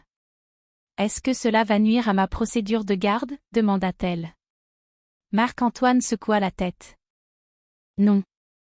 La chute de Christophe joue en ta faveur. Mais cela braque les projecteurs sur toi. Les gens scruteront le moindre de tes gestes désormais. » Sa gorge se serra. « Je refuse que le monde me voie ainsi. » Marc-Antoine se pencha vers elle, baissant la voix. « Alors montre-leur qui tu es vraiment. Montre-leur ta force. » Avant que Léa ne puisse répondre, la sonnerie de l'ascenseur retentit à nouveau. Cette fois, ce n'étaient ni des agents fédéraux ni la sécurité, mais Maya, la directrice de la communication de Marc-Antoine. Tailleur impeccable, esprit affûté. Elle tenait un ordinateur portable sous le bras, l'expression tendue. « Marc-Antoine, » annonça-t-elle, l'histoire se propage comme une traînée de poudre. Les blogs financiers, les chaînes d'information en continu, les forums de mer. Les sites de potins. Tout le monde s'en empare. Et il dissèque la vidéo de sa prétendue dépression. Certains croient qu'elle est authentique. Le souffle de Léa se bloqua. Non. Il te qualifie de déséquilibré, poursuivit Maya en faisant défiler les flux d'actualité. D'autres pensent que tu es un génie de la manipulation ayant orchestré sa propre victimisation. Il y a de la compassion, certes, mais aussi beaucoup de doutes. Le public ne sait plus quoi croire. Léa ravala la panique qui montait dans sa gorge. Que faisons-nous? Nous prenons les devants, trancha Maya. Sans apitoiement. Avec la vérité nue. Marc-Antoine approuva. Une interview ultra contrôlée. Un seul média, un seul message. Raconte ton histoire avant que le clan de Christophe ne tente de la réécrire. Les mains de Léa tremblèrent légèrement, mais elle les força à s'immobiliser. Je ne suis pas une célébrité. Je suis juste moi-même. Exactement, rétorqua Maya. Les gens s'attachent à l'authenticité. Et tu as survécu à un cauchemar que la plupart des gens ne peuvent même pas imaginer. Léa hésita, puis elle se remémora la vidéo truquée, la trahison de Nathalie, le harcèlement de Clémence, et le regard glacial de Christophe dans la salle de bal du Ritz. Elle se redressa de toute sa hauteur. D'accord, dit-elle. Faisons-le. Mais seulement si je parle selon mes propres termes. Un mince sourire de fierté éclaira le visage de Marc-Antoine. C'est la seule façon dont nous procéderons. Maya s'installa sur l'îlot central de la cuisine et ouvrit son ordinateur. Je commence à rédiger la trame narrative. Tandis qu'elle tapait avec frénésie, Léa fit les 100 pas devant les immenses verrières. Paris s'étendait à ses pieds comme une cartographie étincelante de ses souvenirs. La douleur, l'espérance, la renaissance. Elle était venue ici pour se bâtir une vie. Christophe avait tenté de l'anéantir. Mais elle n'avait pas dit son dernier mot. Marc-Antoine s'approcha en silence. Tu gères la situation avec bien plus de force que la plupart des PDG que j'ai pu côtoyer. Léa plongea son regard dans le sien. Je ne me sens pas forte. Je me sens épuisée. Tu peux être les deux, dit-il doucement. La force ne signifie pas que l'on ne se brise jamais. Elle signifie que l'on se reconstruit. Ces mots réchauffèrent une zone profondément enfouie dans sa poitrine. Soudain, le téléphone de Maya vibra bruyamment. Elle le saisit, les yeux écarquillés. Oh, non. Léa se crispa. Quoi encore? Maya déglutit. Une nouvelle fuite. Quelqu'un a envoyé à la presse une photo de vous deux à l'hôpital. Ils prétendent que vous entreteniez une liaison bien avant l'effondrement de ton mariage. Le sang de Léa se glaça. C'est un mensonge absolu. Nous n'étions pas amants. Je le sais, affirma Maya. Mais le timing est désastreux. Et la personne qui a fuité cela. Elle tourna lentement l'écran vers Léa. Le nom de l'expéditeur crevait les yeux. Nathalie Leroy. Le rythme cardiaque de Léa se mua en une rage sourde et féroce. Elle pense encore pouvoir dicter le récit, murmura Léa. Même avec Christophe traîné dans la boue par la brigade financière. Le visage de Marc-Antoine se ferma. Plus pour très longtemps. Mais avant qu'il ne puisse ajouter un mot, l'interphone de l'atelier grésilla. Une voix affolée et haletante résonna. Ici la conciergerie. Madame de Saint-Hubert, vous avez une visiteuse qui exige de vous voir. Elle refuse de partir. Le pouls de Léa fit un bond. Le concierge poursuivit. C'est mademoiselle Leroy, et elle tient un bébé dans les bras. Léa se pétrifia. L'espace d'un instant, elle n'était plus dans la forteresse du loft de Marc-Antoine. Elle était de retour dans la salle de bal du Ritz. Les lustres étincelants, le sourire triomphant de Nathalie lui rongeant le cœur comme de l'acide. Mais à présent, l'enjeu était différent, plus grand, plus aiguisé.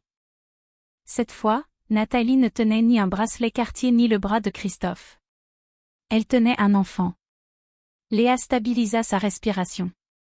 Pourquoi est-elle ici? Marc-Antoine s'adressa à l'interphone d'un ton ferme, ne la laissez pas monter. Appelez la sécurité et... Mais Léa posa une main sur son bras. Non. Laissez-la monter. Marc-Antoine et Maya tournèrent brusquement la tête vers elle. Léa, ce n'est pas sûr, avertit Marc-Antoine. Elle continuera à faire fuiter des calomnies jusqu'à ce qu'elle obtienne ce qu'elle veut. La mâchoire de Léa se contracta. Fuir ne l'arrêtera pas. Me cacher ne l'arrêtera pas. Je veux que tout ceci cesse. Mettre un terme ne signifie pas se jeter dans la gueule du loup, insista Marc-Antoine. Léa plongea son regard dans le sien, d'un calme et d'une détermination absolue. J'en ai fini d'avoir peur d'elle. Marc-Antoine sonda son expression, puis laissa échapper un long soupir. Très bien. Mais je ne te quitte pas d'une semelle. Maya ajouta, et j'enregistre absolument tout. Le doux tintement de l'ascenseur résonna dans le couloir comme un tocsin. Les portes coulissèrent. Nathalie Leroy se tenait là, le visage rubicond, le mascara coulant sur ses joues, les cheveux en bataille. Son manteau hors de prix pendait de travers sur une épaule. Et dans ses bras, emmailloté dans sa couverture bleu ciel, se trouvait le bébé qu'elle avait utilisé comme une arme. Mais quelque chose n'allait pas. L'enfant hurlait de façon violente, désespérée. Nathalie ne semblait plus du tout triomphante. Elle était terrorisée. Léa, halta-t-elle en franchissant le seuil. Tu dois m'aider. Léa se raidit. T'aider? Nathalie opina frénétiquement du chef. Je t'en supplie. S'il te plaît, je ne savais pas vers qui d'autre me tourner. Maya murmura dans un souffle, c'est complètement surréaliste. Marc-Antoine s'avança, adoptant une posture protectrice. Que se passe-t-il? Nathalie serra le bébé contre elle. Ils sont à ma recherche. Qui? Demanda Léa d'une voix neutre. Les lèvres de Nathalie tremblèrent. Les hommes de Christophe. Ceux qu'il a engagés pour nettoyer ses dégâts. Ceux qui connaissent l'existence de l'argent, de la vidéo truquée, de tout le reste. Léa retint son souffle. Les hommes de Christophe? Ils pensent que je vais parler. Ils pensent que je vais me retourner contre lui, poursuivit Nathalie, la voix chevrotante. J'ai essayé de l'appeler, mais Christophe a disparu, volatilisé. Son appartement est barricadé, son téléphone coupé, et maintenant, je suis persuadée qu'ils me suivent. Léa échangea un regard lourd de sens avec Marc-Antoine. Nathalie fit un pas de plus, rongée par le désespoir. Léa, tu es la seule personne sur cette terre qui n'attende rien de moi. Christophe me hait. Clémence m'a trahi. Son conseil d'administration me méprise. La presse me dépèce vivante. Tu es peut-être la dernière personne qui empêcherait qu'il n'arrive malheur à mon enfant. La poitrine de Léa se comprima violemment. Ce n'était plus la Nathalie manipulatrice. C'était une mère terrifiée. Mais la peur n'effaçait pas la cruauté dont elle avait fait preuve. Elle n'effaçait ni l'humiliation ni le danger auquel elle avait exposé Léa et son enfant à naître. Léa se ressaisit. « Nathalie, pourquoi es-tu réellement venue ici ?» La voix de Nathalie se brisa. « Parce que je dois te dire quelque chose avant qu'il ne me trouve. » Marc-Antoine s'approcha. « Alors, parle. » Nathalie regarda Léa, les yeux immenses, noyés de larmes et suppliants. « La vidéo de toi, cette fausse dépression nerveuse. Ce n'est pas moi qui l'ai filmée. » Un frisson glacé parcourut l'échine de Léa. « Alors qui ?» Nathalie déglutit péniblement. « C'était Clémence. C'est elle qui était dans ta chambre. C'est elle qui a tout mis en scène. Et Christophe l'a payé pour le faire. » Le cœur de Léa fit un plongeon. Elle avait soupçonné une trahison, mais jamais d'une telle ampleur. Pas de la part de la femme à qui elle avait confié ses moindres secrets. Le visage de Marc-Antoine s'assombrit. « Tu as tout intérêt à ne pas mentir. »« Je dis la vérité, » murmura Nathalie. « Et il y a pire. Autre chose que vous devez savoir. Ce que Christophe projetait de faire ensuite. » Le souffle de Léa tressaillit. Que projetait-il ? Mais avant que Nathalie ne puisse articuler un mot, son bébé hurla, d'un cri strident, aigu, paniqué. Nathalie baissa les yeux vers lui et poussa un cri perçant. La couverture du nourrisson avait glissé. Une petite ecchymose marquait son bras. Le sang quitta le visage de Marc-Antoine. Cette ecchymose. Comment s'est-il fait ça ? Nathalie fondit en larmes. Je l'ignore. Je le jure sur ma vie. Mais ils étaient dans mon immeuble. Ils me surveillaient. Ils ont dit que mon bébé n'était pas en sécurité avec moi. Ils ont dit. Les lumières du loft vacillèrent. Maya sursauta. Le courant. Marc-Antoine pivota vers l'immense verrière. Un SUV noir venait de se garer en contrebas. Plusieurs silhouettes en descendaient. Nathalie recula, agrippant son enfant. Ils m'ont trouvé, chuchota-t-elle. Léa, ils nous ont trouvés. L'espace d'un instant, personne dans l'atelier ne bougea. Le hurlement frénétique du bébé ricocha contre les briques apparentes, rebondissant entre les hauts plafonds et les immenses verrières. À l'extérieur, le SUV noir patientait dans le silence, ses phares tranchant le rideau de neige. Des hommes grands, charpentés, le visage dissimulé sous des capuches, demeuraient immobiles tels des statues. Le temps lui-même semblait retenir son souffle. Marc-Antoine réagit le premier. Il se tourna vers Maya. Verrouille toutes les issues. Immédiatement. Maya sprinta vers le panneau de contrôle près de la cuisine et enclencha la procédure d'urgence. Le claquement métallique des serrures blindées résonna dans le loft.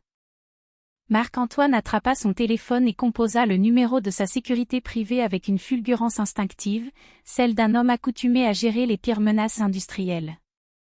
Le pouls de Léa s'accéléra tandis qu'elle s'approchait de Nathalie, secouée de tremblements incoercibles. « Nathalie, regarde-moi.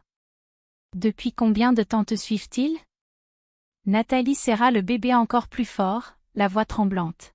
« 3 jours. Ça a commencé après la disparition de Christophe. L'un d'eux m'a abordé dans le parking souterrain. Il a dit que je détenais des actifs que Christophe refusait de voir rendus publics. » Des actifs, marmonna Maya. Il parlait de preuves.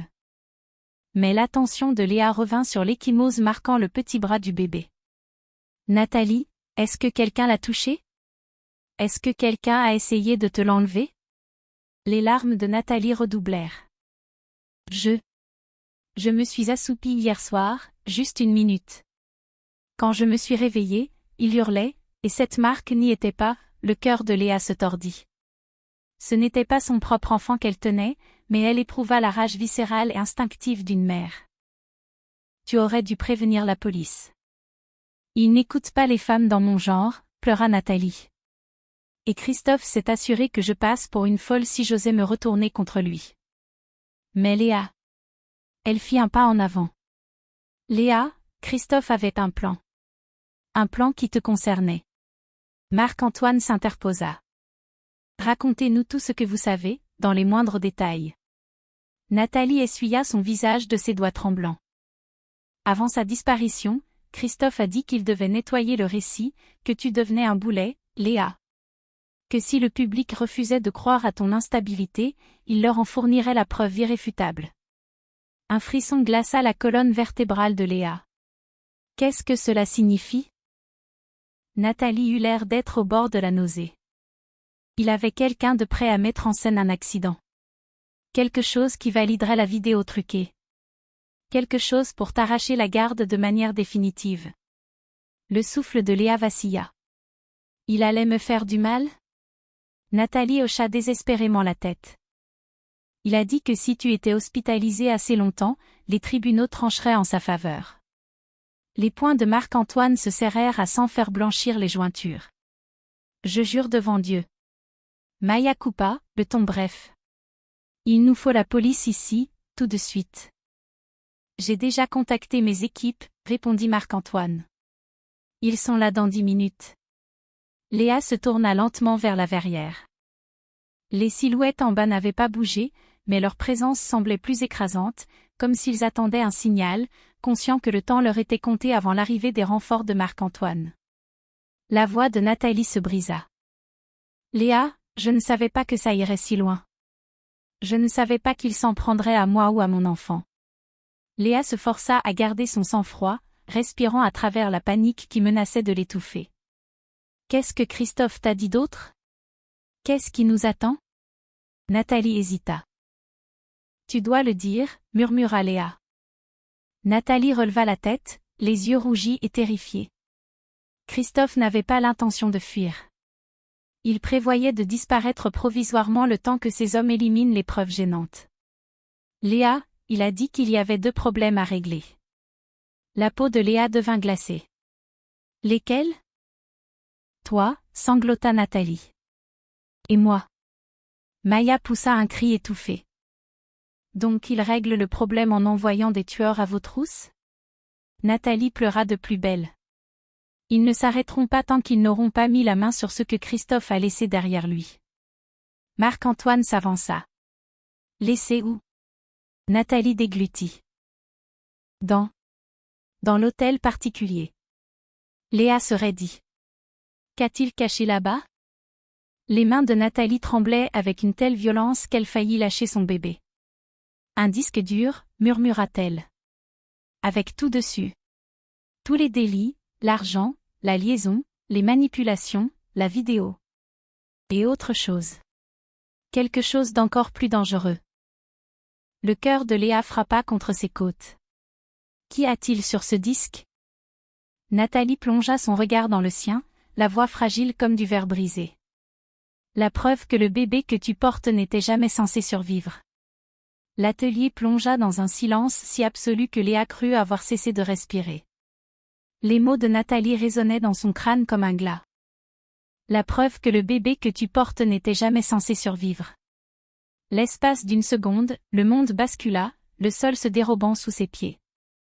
Marc-Antoine fit un pas instinctif vers elle, la main suspendue près de son bras, prêt à la retenir si elle s'effondrait, mais lui accordant la dignité de se tenir debout par elle-même. Léa força l'air à entrer dans ses poumons. « Explique-toi » murmura-t-elle.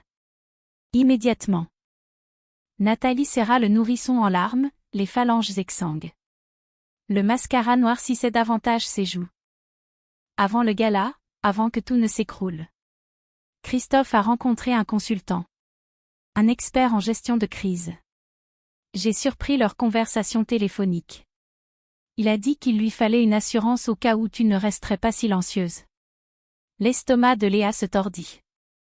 Quel genre d'assurance? Interrogea Marc-Antoine, bien que l'horreur dans sa voix trahît qu'il en devinait déjà la nature. Nathalie hésita, grelottante. Il a dit que si Léa souffrait d'une urgence médicale, suffisamment grave pour la discréditer, il obtiendrait la garde exclusive. Et si, sa voix se brisa, s'il y avait une complication avec la grossesse, personne ne pourrait le tenir pour responsable. Léa sentit un froid polaire glisser le long de ses bras. Il voulait qu'il m'arrive malheur. À moi, ou à mon bébé. Nathalie acquiesça misérablement. Il a engagé des gens capables de maquiller cela en complications liées au stress.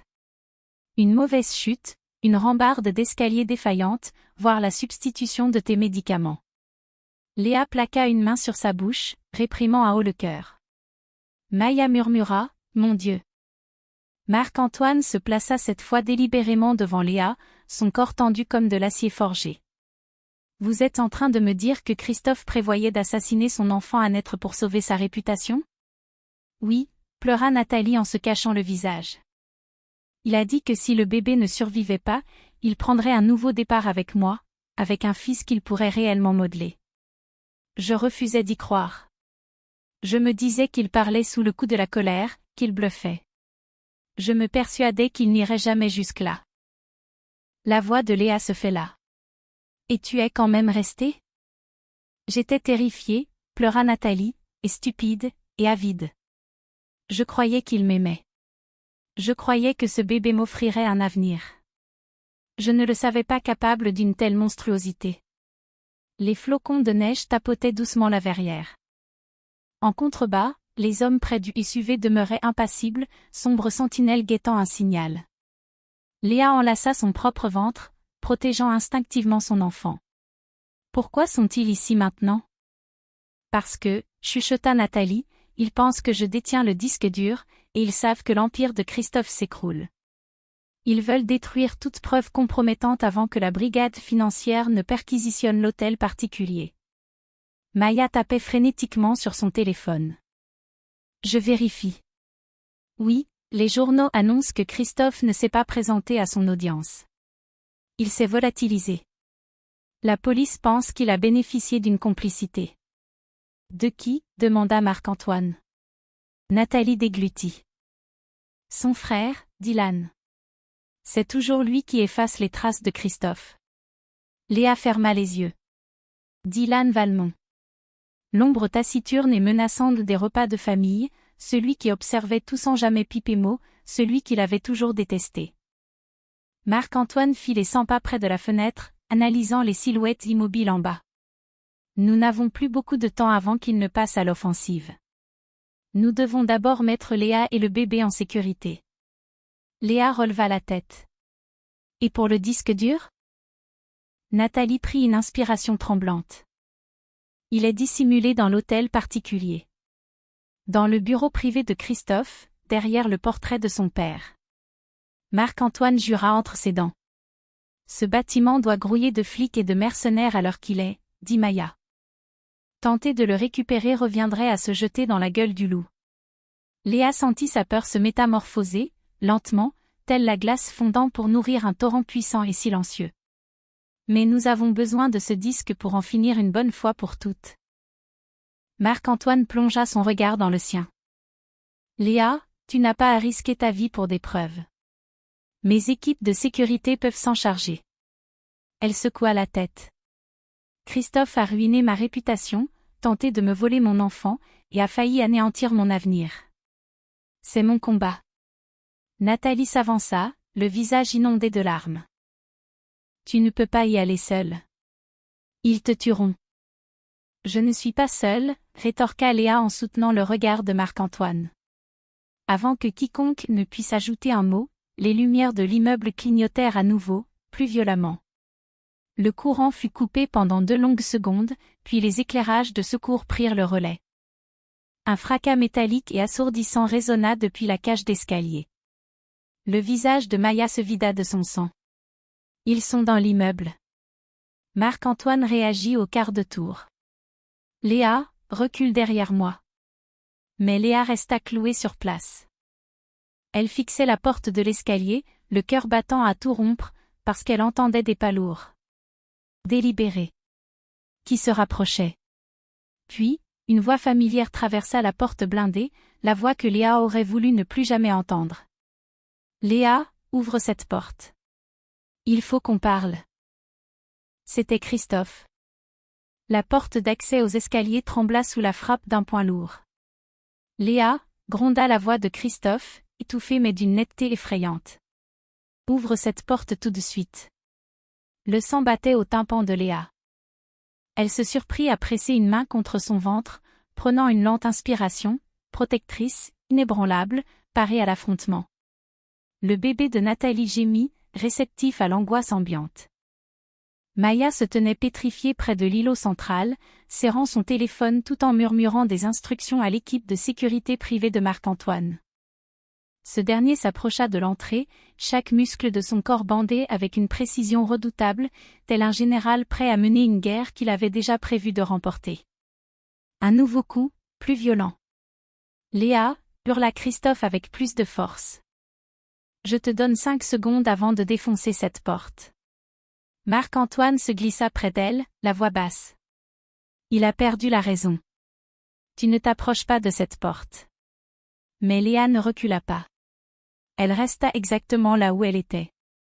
Oui, elle avait peur, oui, elle tremblait, mais elle était ancrée par une force supérieure à la terreur, la détermination absolue. « Je dois l'affronter », murmura-t-elle. Marc-Antoine secoua la tête. Pas dans ces conditions. Un énième fracas ébranla la porte. « Léa, écoute-moi », aboya Christophe. « Nous pouvons réparer tout ça. Je peux faire disparaître tout ça. Ouvre cette foutue porte. » Nathalie tressaillit. Il est désespéré. Il ne parle jamais sur ce ton, sauf s'il est acculé. Léa déglutit difficilement, la voix presque inaudible. Il sait que la brigade financière est à ses trousses. Il sait bien plus que ça, chuchota Nathalie. Il sait que le fonds de dotation de son père a été gelé. Il n'a plus nulle part où fuir. La porte vibra violemment. Le bébé de Léa donna un coup, effrayé, agité. Elle caressa son ventre, s'ancrant dans le réel par une longue expiration. « Je ne le laisserai pas nous approcher », murmura-t-elle. Mais Christophe ne se contentait plus de frapper. Son ton avait changé, sombre, suppliant, presque maniaque. « Léa, je t'en prie, » dit-il. « Tu es ma femme, mon avenir. Tu portes mon enfant. Ne me fais pas ça. » Léa se figea. Il y avait quelque chose de profondément dérangeant dans la façon dont il prononçait les mots « mon enfant ». Il n'est pas seul, murmura soudain Marc-Antoine, observant le jeu d'ombre sous l'interstice de la porte. Une seule paire de pas? Non, 2. 2, répéta Maya, les yeux ronds. Qui accepterait encore de l'aider maintenant? Une nouvelle voix résonna depuis le palier, celle que Léa redoutait presque autant que celle de Christophe. Léa. La voix était onctueuse. C'est Dylan. Laisse-nous entrer. Le souffle de Léa se coupa. Dylan Valmont. Le frère de Christophe, l'ombre perpétuelle des réceptions familiales, silencieux, observateur, ne jurant fidélité qu'au lien du sang. Il était celui qui gommait les erreurs, celui qui se tenait invariablement derrière Christophe telle une seconde colonne vertébrale. Marc-Antoine jura à mi-voix. Le niveau de danger vient de doubler. Christophe frappa à nouveau. Léa, c'est ta dernière chance. Non, répondit Léa, doucement mais d'un ton inflexible. Je ne vous laisserai pas entrer. Un silence mortel s'étira. Puis, la voix de Dylan trancha l'air comme une lame de rasoir. Léa, Christophe ne veut pas te faire de mal, mais nous devons discuter. Et si tu n'ouvres pas cette porte, quelqu'un d'autre le fera. Maya suffoqua. Ils essaient de la forcer. Ils savent quel est notre point faible. Je ne suis pas faible, siffla Léa. Elle fit 2 pas vers l'entrée. Marc-Antoine tenta de la retenir, mais elle posa délicatement la main sur son bras. J'en ai fini de me cacher, dit-elle. J'en ai fini d'être acculée. Marc-Antoine la fixa, sidéré, fier et terrifié à la fois. Alors laisse-moi me tenir à tes côtés. Léa opina du chef. Ensemble, ils s'approchèrent de l'issue. Nathalie recula avec son bébé, les larmes dévalant ses joues. Léa, je t'en prie.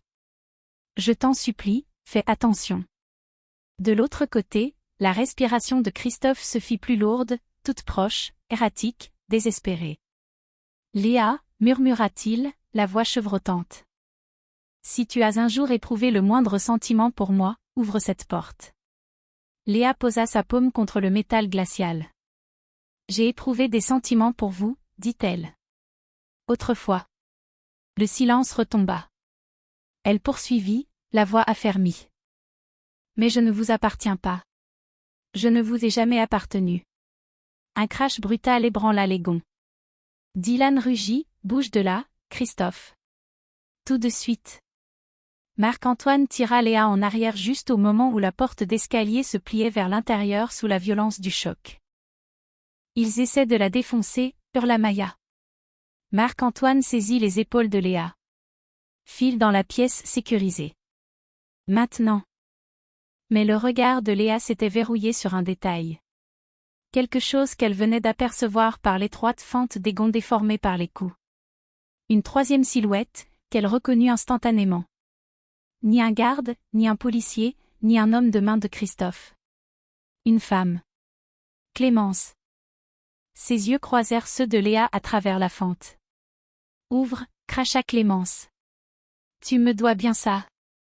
L'espace d'une seconde, le monde se rétrécit à cette fine ligne d'obscurité entre la porte cabossée et le palier. Léa fixa ses yeux qu'elle avait enchéris, en qui elle s'était confiée, pensant qu'il ne la trahirait jamais. Clémence Vaugirard. Ancienne meilleure amie, traîtresse absolue, se tenant désormais épaule contre épaule avec Christophe et Dylan Valmont.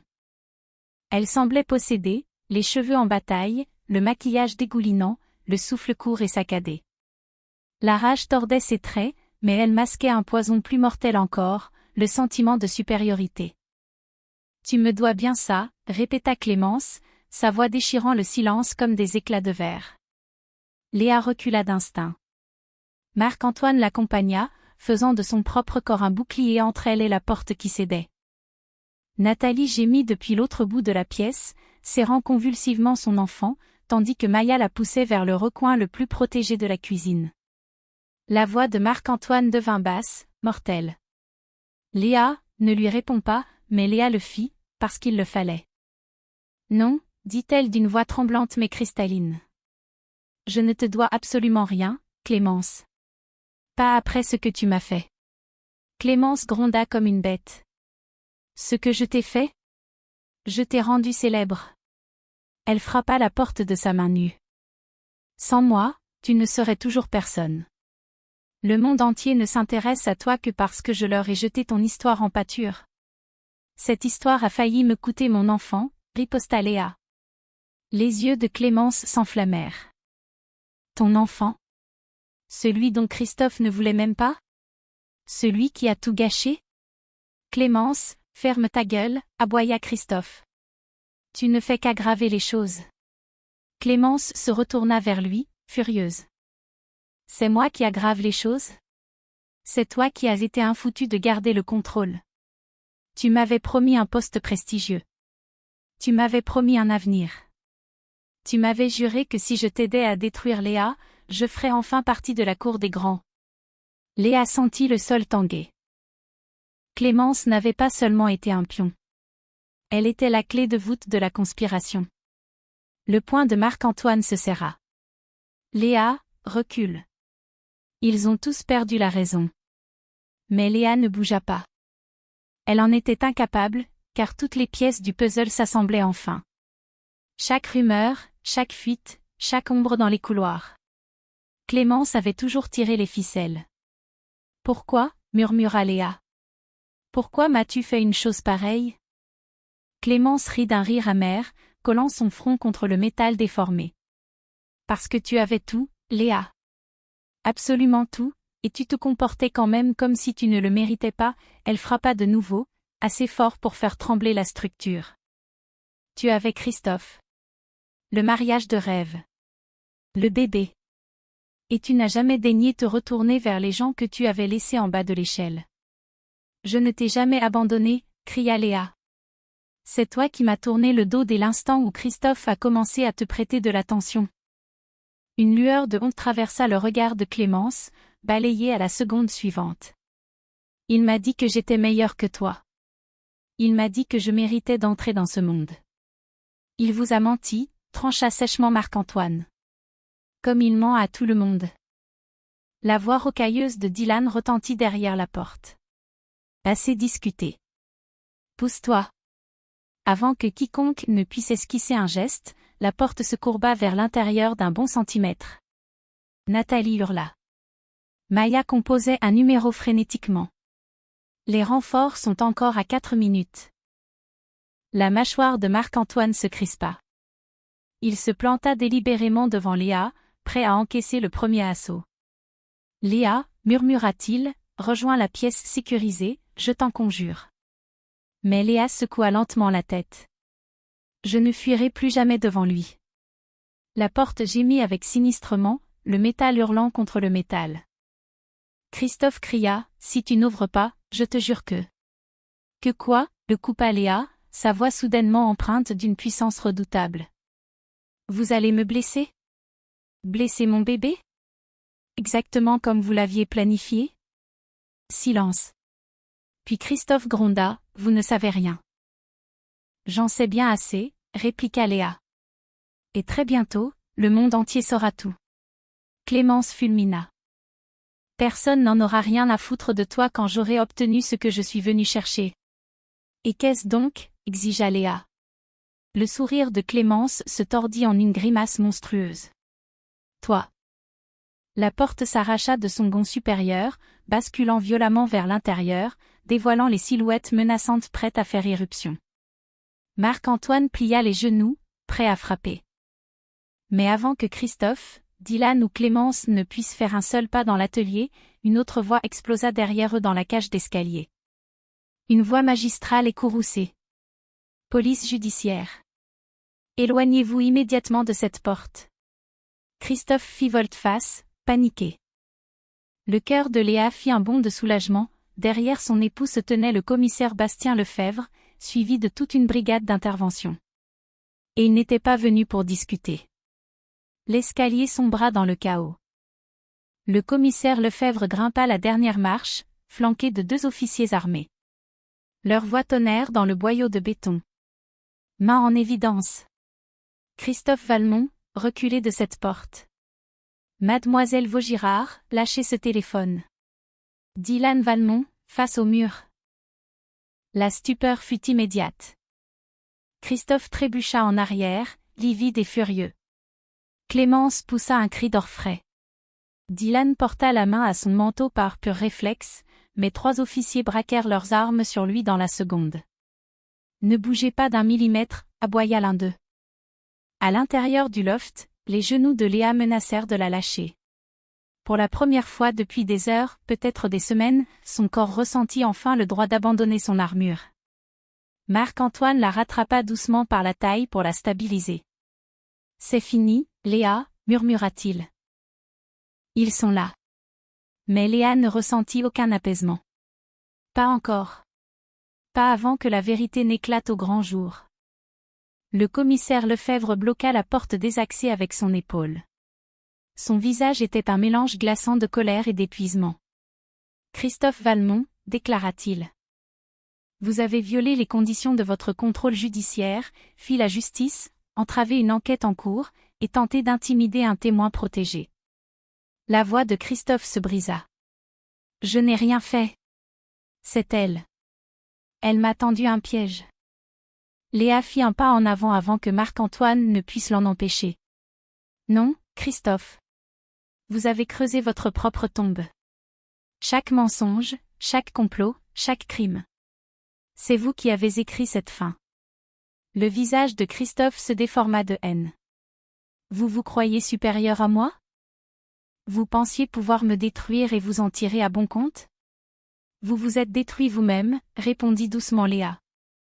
J'ai simplement refusé de sombrer avec vous. Clémence s'élança, pointant Léa du doigt. Elle a manipulé tout le monde. Elle n'a fait que jouer la victime. Le commissaire Lefebvre la réduisit immédiatement au silence. Mademoiselle Vaugirard, les données de votre appartement ont été récupérées. Nous avons les vidéos truquées, les fichiers effacés, ainsi que les horodatages prouvant que vous vous trouviez dans l'hôtel particulier de Madame de Saint-Hubert. La mâchoire de Clémence tomba. Non. Non, je n'ai rien fait. C'est impossible que vous ayez trouvé ça. J'avais tout effacé. Vous n'avez rien effacé du tout, l'interrompit Lefebvre. Vous aviez synchronisé vos données sur le cloud. Sauvegarde automatique. Clémence devint blanche comme un linceul. De plus, ajouta le commissaire, nous avons mis la main sur les transactions financières entre vous et la caisse noire de Valmont Invest. Des virements justifiés comme acquisition de contenu. Dylan jura entre ses dents. Espèce d'idiote. L'un des agents le plaqua contre le mur. Surveillez votre langage pendant que nous vous signifions vos chefs d'inculpation. Nathalie, toujours cramponnée à son bébé, murmura dans le dos de Léa, « Alors, c'est vraiment terminé ?» Léa jeta un regard par-dessus son épaule. « Pas encore. Mais c'est le commencement de la fin. » Marc-Antoine se tint droit à ses côtés, imperturbable. « Commissaire, nous avons des informations capitales concernant le disque dur que Christophe a dissimulé. » Lefebvre acquiesça. « Nous l'avons trouvé. » Léa pivota brusquement. « Vraiment ? Un tuyau anonyme nous a indiqué l'emplacement exact, précisa Lefebvre. Derrière le portrait de son père, dans un coffre-fort mural. Il contenait les registres de fraude fiscale, les dossiers de chantage numérique, des enregistrements privés, ainsi que la chronologie de ses sinistres projets. Y compris la mise en scène visant à vous blesser, Madame de Saint-Hubert. Léa déglutit. Vous savez donc tout ? Oui, assura le commissaire. Assez pour garantir qu'il ne reverra jamais la lumière du jour en homme libre. Christophe bondit vers elle, fou de rage, mais 3 agents le plaquèrent violemment au sol. Vous avez ruiné ma vie, hurla-t-il. Vous avez tout détruit. Léa se dressa de toute sa hauteur. Non, Christophe. J'ai sauvé la mienne. Lefebvre fit un signe à ses hommes. Embarquez-le. Ils traînèrent Christophe dans l'escalier, ses hurlements se perdant dans les étages inférieurs. Clémence suivit, en larmes. Dylan marcha en silence, l'expression vide. Le couloir retrouva sa quiétude.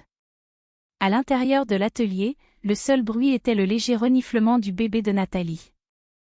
Pendant de longues secondes, Léa resta immobile, sans respirer, sans scier. Marc-Antoine effleura doucement son épaule. C'est fini. Léa soupira, parcourue de frissons. Pour la première fois, j'ai l'impression que c'est bien réel. Mais avant qu'il ne puisse répondre, le téléphone de Maya vibra de nouveau. Elle vérifia l'écran, puis se pétrifia. L'estomac de Léa se noua. Qu'y a-t-il encore ? Maya leva les yeux, la voix tremblante. La presse. Ils sont en bas de l'immeuble. Par dizaines. Le pouls de Léa s'affola. Que disent-ils ? Maya retourna son téléphone. Un nouveau titre venait de devenir viral, plus massif et retentissant que le précédent. Et cette fois, il ne l'accusait pas. Il exigeait des réponses. Léa de Saint-Hubert, la femme dont la France attend la vérité. L'atelier semblait soudainement exigu, trop lumineux, trop bruyant, même dans son silence absolu. Léa s'approcha de la grande verrière et observa la foule qui s'amassait en bas. Les journalistes s'agitaient comme une marée humaine. Les flashs crépitaient sur le trottoir comme des éclairs de foudre artificielle. Les camions satellites bloquaient la rue. Les badauds filmaient avec leurs téléphones. Les présentateurs hurlaient dans leurs micros. Son nom saturait l'air de la capitale. Léa de Saint-Hubert. La femme qui a terrassé l'Empire Valmont. L'épouse qui a révélé la corruption. La mère prête à tout pour sauver son enfant. Léa contemplait ce chaos, une main posée en bouclier sur son ventre. Je n'ai jamais rien demandé de tout cela, murmura-t-elle. Marc-Antoine s'approcha, calme et rassurant, sa voix enveloppante. Personne n'appelle la tempête. Mais certains y survivent, et d'autres s'en nourrissent pour s'élever. Elle se tourna vers lui, le regard fatigué mais empreint de douceur. Je ne suis ni une star ni une politicienne. Je suis simplement moi. C'est très exactement pour cette raison qu'ils veulent t'entendre, répliqua-t-il. Parce que tu es vrai. Parce que tu as traversé des épreuves dans lesquelles ils se reconnaissent. La trahison, l'humiliation, la peur. Et aujourd'hui, le courage. Derrière eux, Maya tapait à toute vitesse sur le comptoir de la cuisine. Nous pouvons maîtriser cette situation, assura-t-elle. Si nous dictons le récit, nous gardons le contrôle. Mais si nous nous tairons dans le silence, ils combleront les vides par eux-mêmes. Nathalie se tenait à l'écart, berçant son enfant, les yeux boursouflés par les pleurs. Ils te dévoreront vivante, prévint-elle faiblement. Ils me l'ont fait. Ils le feront à n'importe qui. Léa l'observa.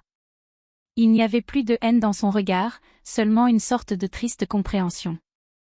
Nathalie avait commis l'impardonnable, mais elle était aussi le pur produit des manipulations de Christophe, un pion sur l'échiquier qu'elle croyait un jour diriger.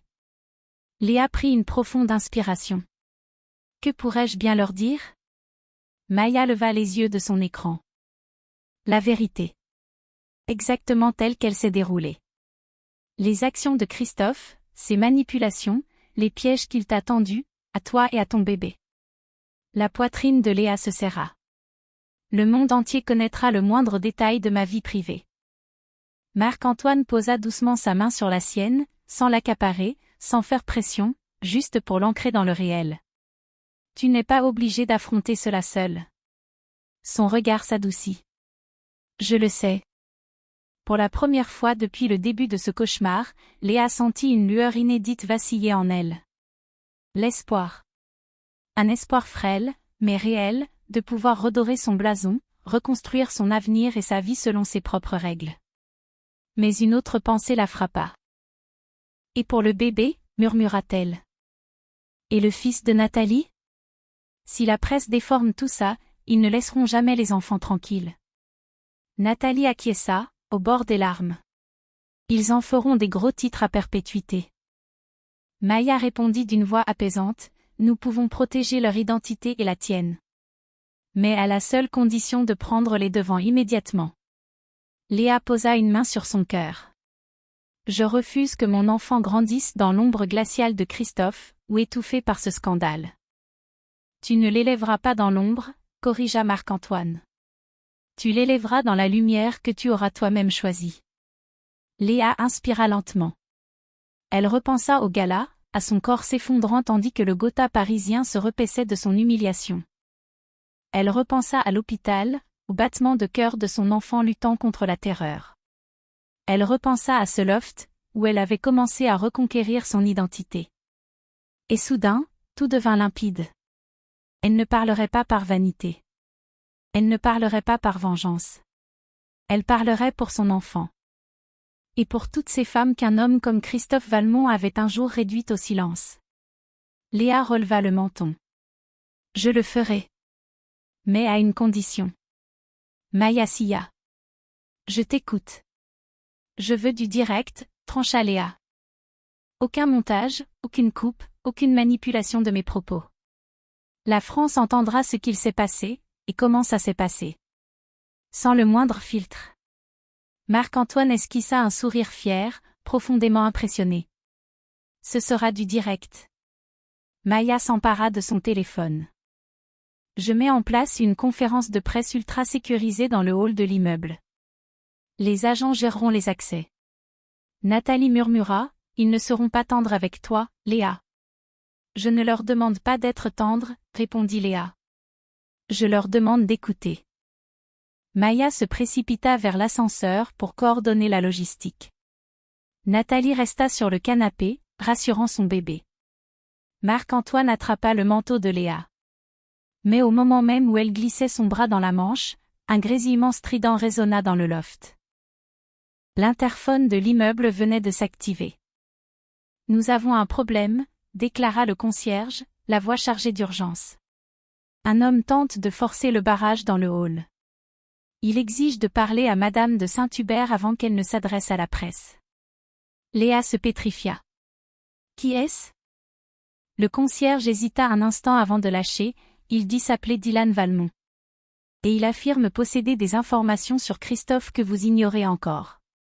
Le hall de l'immeuble bourdonnait d'une tension électrique lorsque Léa sortit de l'ascenseur, encerclée par le service de sécurité. À l'extérieur, les journalistes s'écrasaient contre les portes vitrées, tendant leurs micros, braquant leurs objectifs, leurs voix formant un brouhaha chaotique.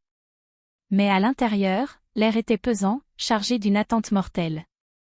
Dylan Valmont se tenait près de la conciergerie, les mains menottées dans le dos. 2 officiers de la police judiciaire l'encadraient, mais il n'offrait aucune résistance. Il ne hurlait pas comme Christophe, il ne niait pas, ne proférait aucune menace. Il paraissait simplement épuisé. Vaincu. Humain. Léa s'approcha de lui à pas lents. « Pourquoi avez-vous demandé à me voir ?» demanda-t-elle. Dylan releva ses yeux gris acier, si semblables à ceux de Christophe, et pourtant si vides. « Parce que j'en ai assez. J'en ai assez d'effacer ses traces, de faire semblant qu'il mérite d'être sauvé. » Léa déglutit. « Que attendez-vous de moi ?»« Rien, » répondit Dylan. « Je suis venu vous offrir la vérité. Toute la vérité. » Il fit un signe de tête à l'un des policiers, qui tendit à Léa une épaisse enveloppe scellée. « Qu'est-ce que c'est ?» demanda-t-elle. « Des preuves dont Christophe ignorait l'existence, » expliqua Dylan. « Il pensait que je les avais détruites. Je l'ai laissé y croire. J'ai découvert ce qu'il vous réservait, avoué à l'enfant. Et même moi, je n'ai pas eu l'estomac pour laisser faire ça. » La main de Léa tremblait en ouvrant l'enveloppe. À l'intérieur, des historiques de virements bancaires, des échanges de messages cryptés, le contrat du fameux consultant en gestion de crise, et une note glaçante, rédigée de la main même de Christophe, si Léa devient une menace. Régler le problème discrètement. Elle ne doit en aucun cas compromettre l'héritier. Le souffle de Léa se coupa net. Marc-Antoine fit un pas, sa main flottant comme un bouclier invisible dans son dos. Dylan reprit, d'une voix sourde et éraillée. « Je ne vous demande pas pardon. Assurez-vous simplement que le monde entier connaisse la vérité. Pas pour détruire Christophe, mais pour vous sauver vous. » Les officiers fédéraux l'emmenèrent quelques secondes plus tard. Léa resta figée, serrant l'enveloppe contre sa poitrine. Elle tremblait. Pas de terreur, mais sous le poids d'une révélation finale et libératrice. Tous les secrets de Christophe reposaient désormais entre ses mains. Marc-Antoine lui effleura l'épaule. « Tu es prête ?» Léa acquiesça. Elle n'était plus la femme qui s'était évanouie au Ritz. Elle n'était plus celle qui mendiait l'affection de son mari. Elle n'était plus celle qui pliait sous la pression. Elle était la femme qui avait survécu. Et maintenant, elle allait parler. Le hall avait été transformé en salle de presse ultra sécurisée. Les caméras s'alignaient d'un côté. Les journalistes étaient parqués derrière des cordons. Les gardes formèrent une aide d'honneur autour de Léa lorsqu'elle s'avança vers le pupitre, Marc-Antoine à seulement quelques pas derrière elle. Les flashs explosèrent. Les questions jaillirent en une cacophonie assourdissante. Léa leva une main, et un silence de plomb s'abattit sur l'assemblée. Elle prit une lente et profonde inspiration. « Je m'appelle Léa de Saint-Hubert », commença-t-elle. « Et pour la première fois, je vais vous raconter mon histoire. Avec ma propre voix. » Son timbre était assuré, chaleureux, et d'une humanité bouleversante. Elle relata tout, l'isolement, les manipulations, la liaison, la vidéo truquée, le complot glaçant contre sa grossesse, les malversations financières, les mensonges inouïs de Christophe. Elle ne versa aucune larme, elle ne laissa percer aucune fêlure. Elle se tint droite, comme une forteresse forgée dans les flammes.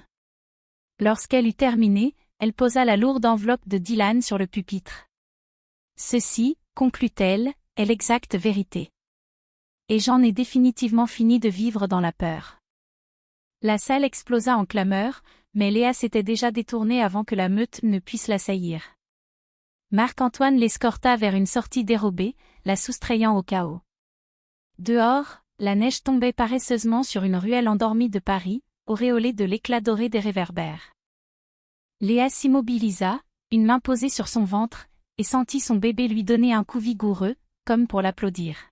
« Tu as réussi », murmura Marc-Antoine. « Non », corrigea-t-elle avec douceur. « Nous avons réussi. Tous ceux qui lui ont survécu. » Elle se tourna vers Marc-Antoine et le regarda, véritablement. À travers toutes ces épreuves, il avait été une force sans violence, un pilier sans exigence, un refuge sans condition. « Marc-Antoine », murmura-t-elle, je n'aurais rien pu faire sans toi. Son visage s'éclaira d'une tendresse infinie. Léa, je ne t'ai pas aidé en attendant quoi que ce soit en retour. Je le sais, répondit-elle. C'est pour cette raison que j'ai une confiance aveugle en toi. Il expira longuement, soulagé, presque bouleversé. Tu mérites une vie paisible. Une vie heureuse. Elle eut un doux sourire. Peut-être que c'est le début de cette vie-là. Un silence d'une chaleur exquise les enveloppa. Je te ramène chez toi, demanda Marc-Antoine.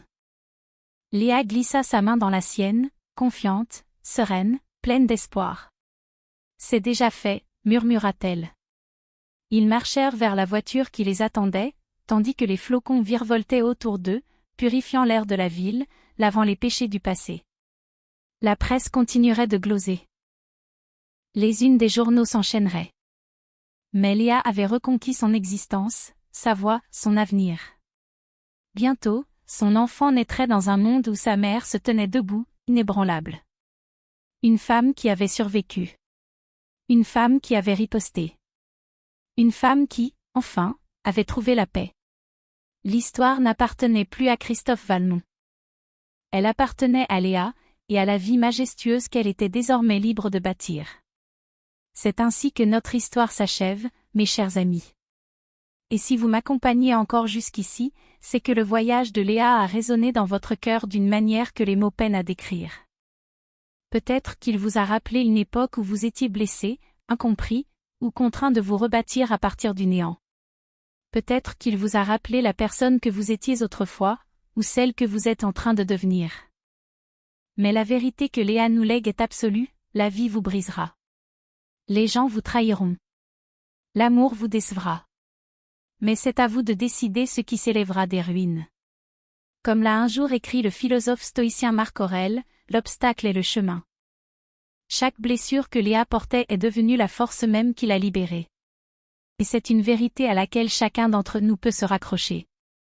Alors, si vous traversez vos propres tempêtes en ce moment, n'oubliez jamais que vous êtes plus puissant que les bourrasques qui vous assaillent. La guérison ne fait pas de bruit. Elle est silencieuse, constante, et profondément intime. Si cette histoire vous a touché, ne serait-ce qu'un peu, n'oubliez pas d'aimer, de partager et de vous abonner. Cela permet à ces messages de parvenir à ceux qui pourraient en avoir désespérément besoin ce soir. Et peut-être que cette personne est plus proche de vous que vous ne l'imaginez.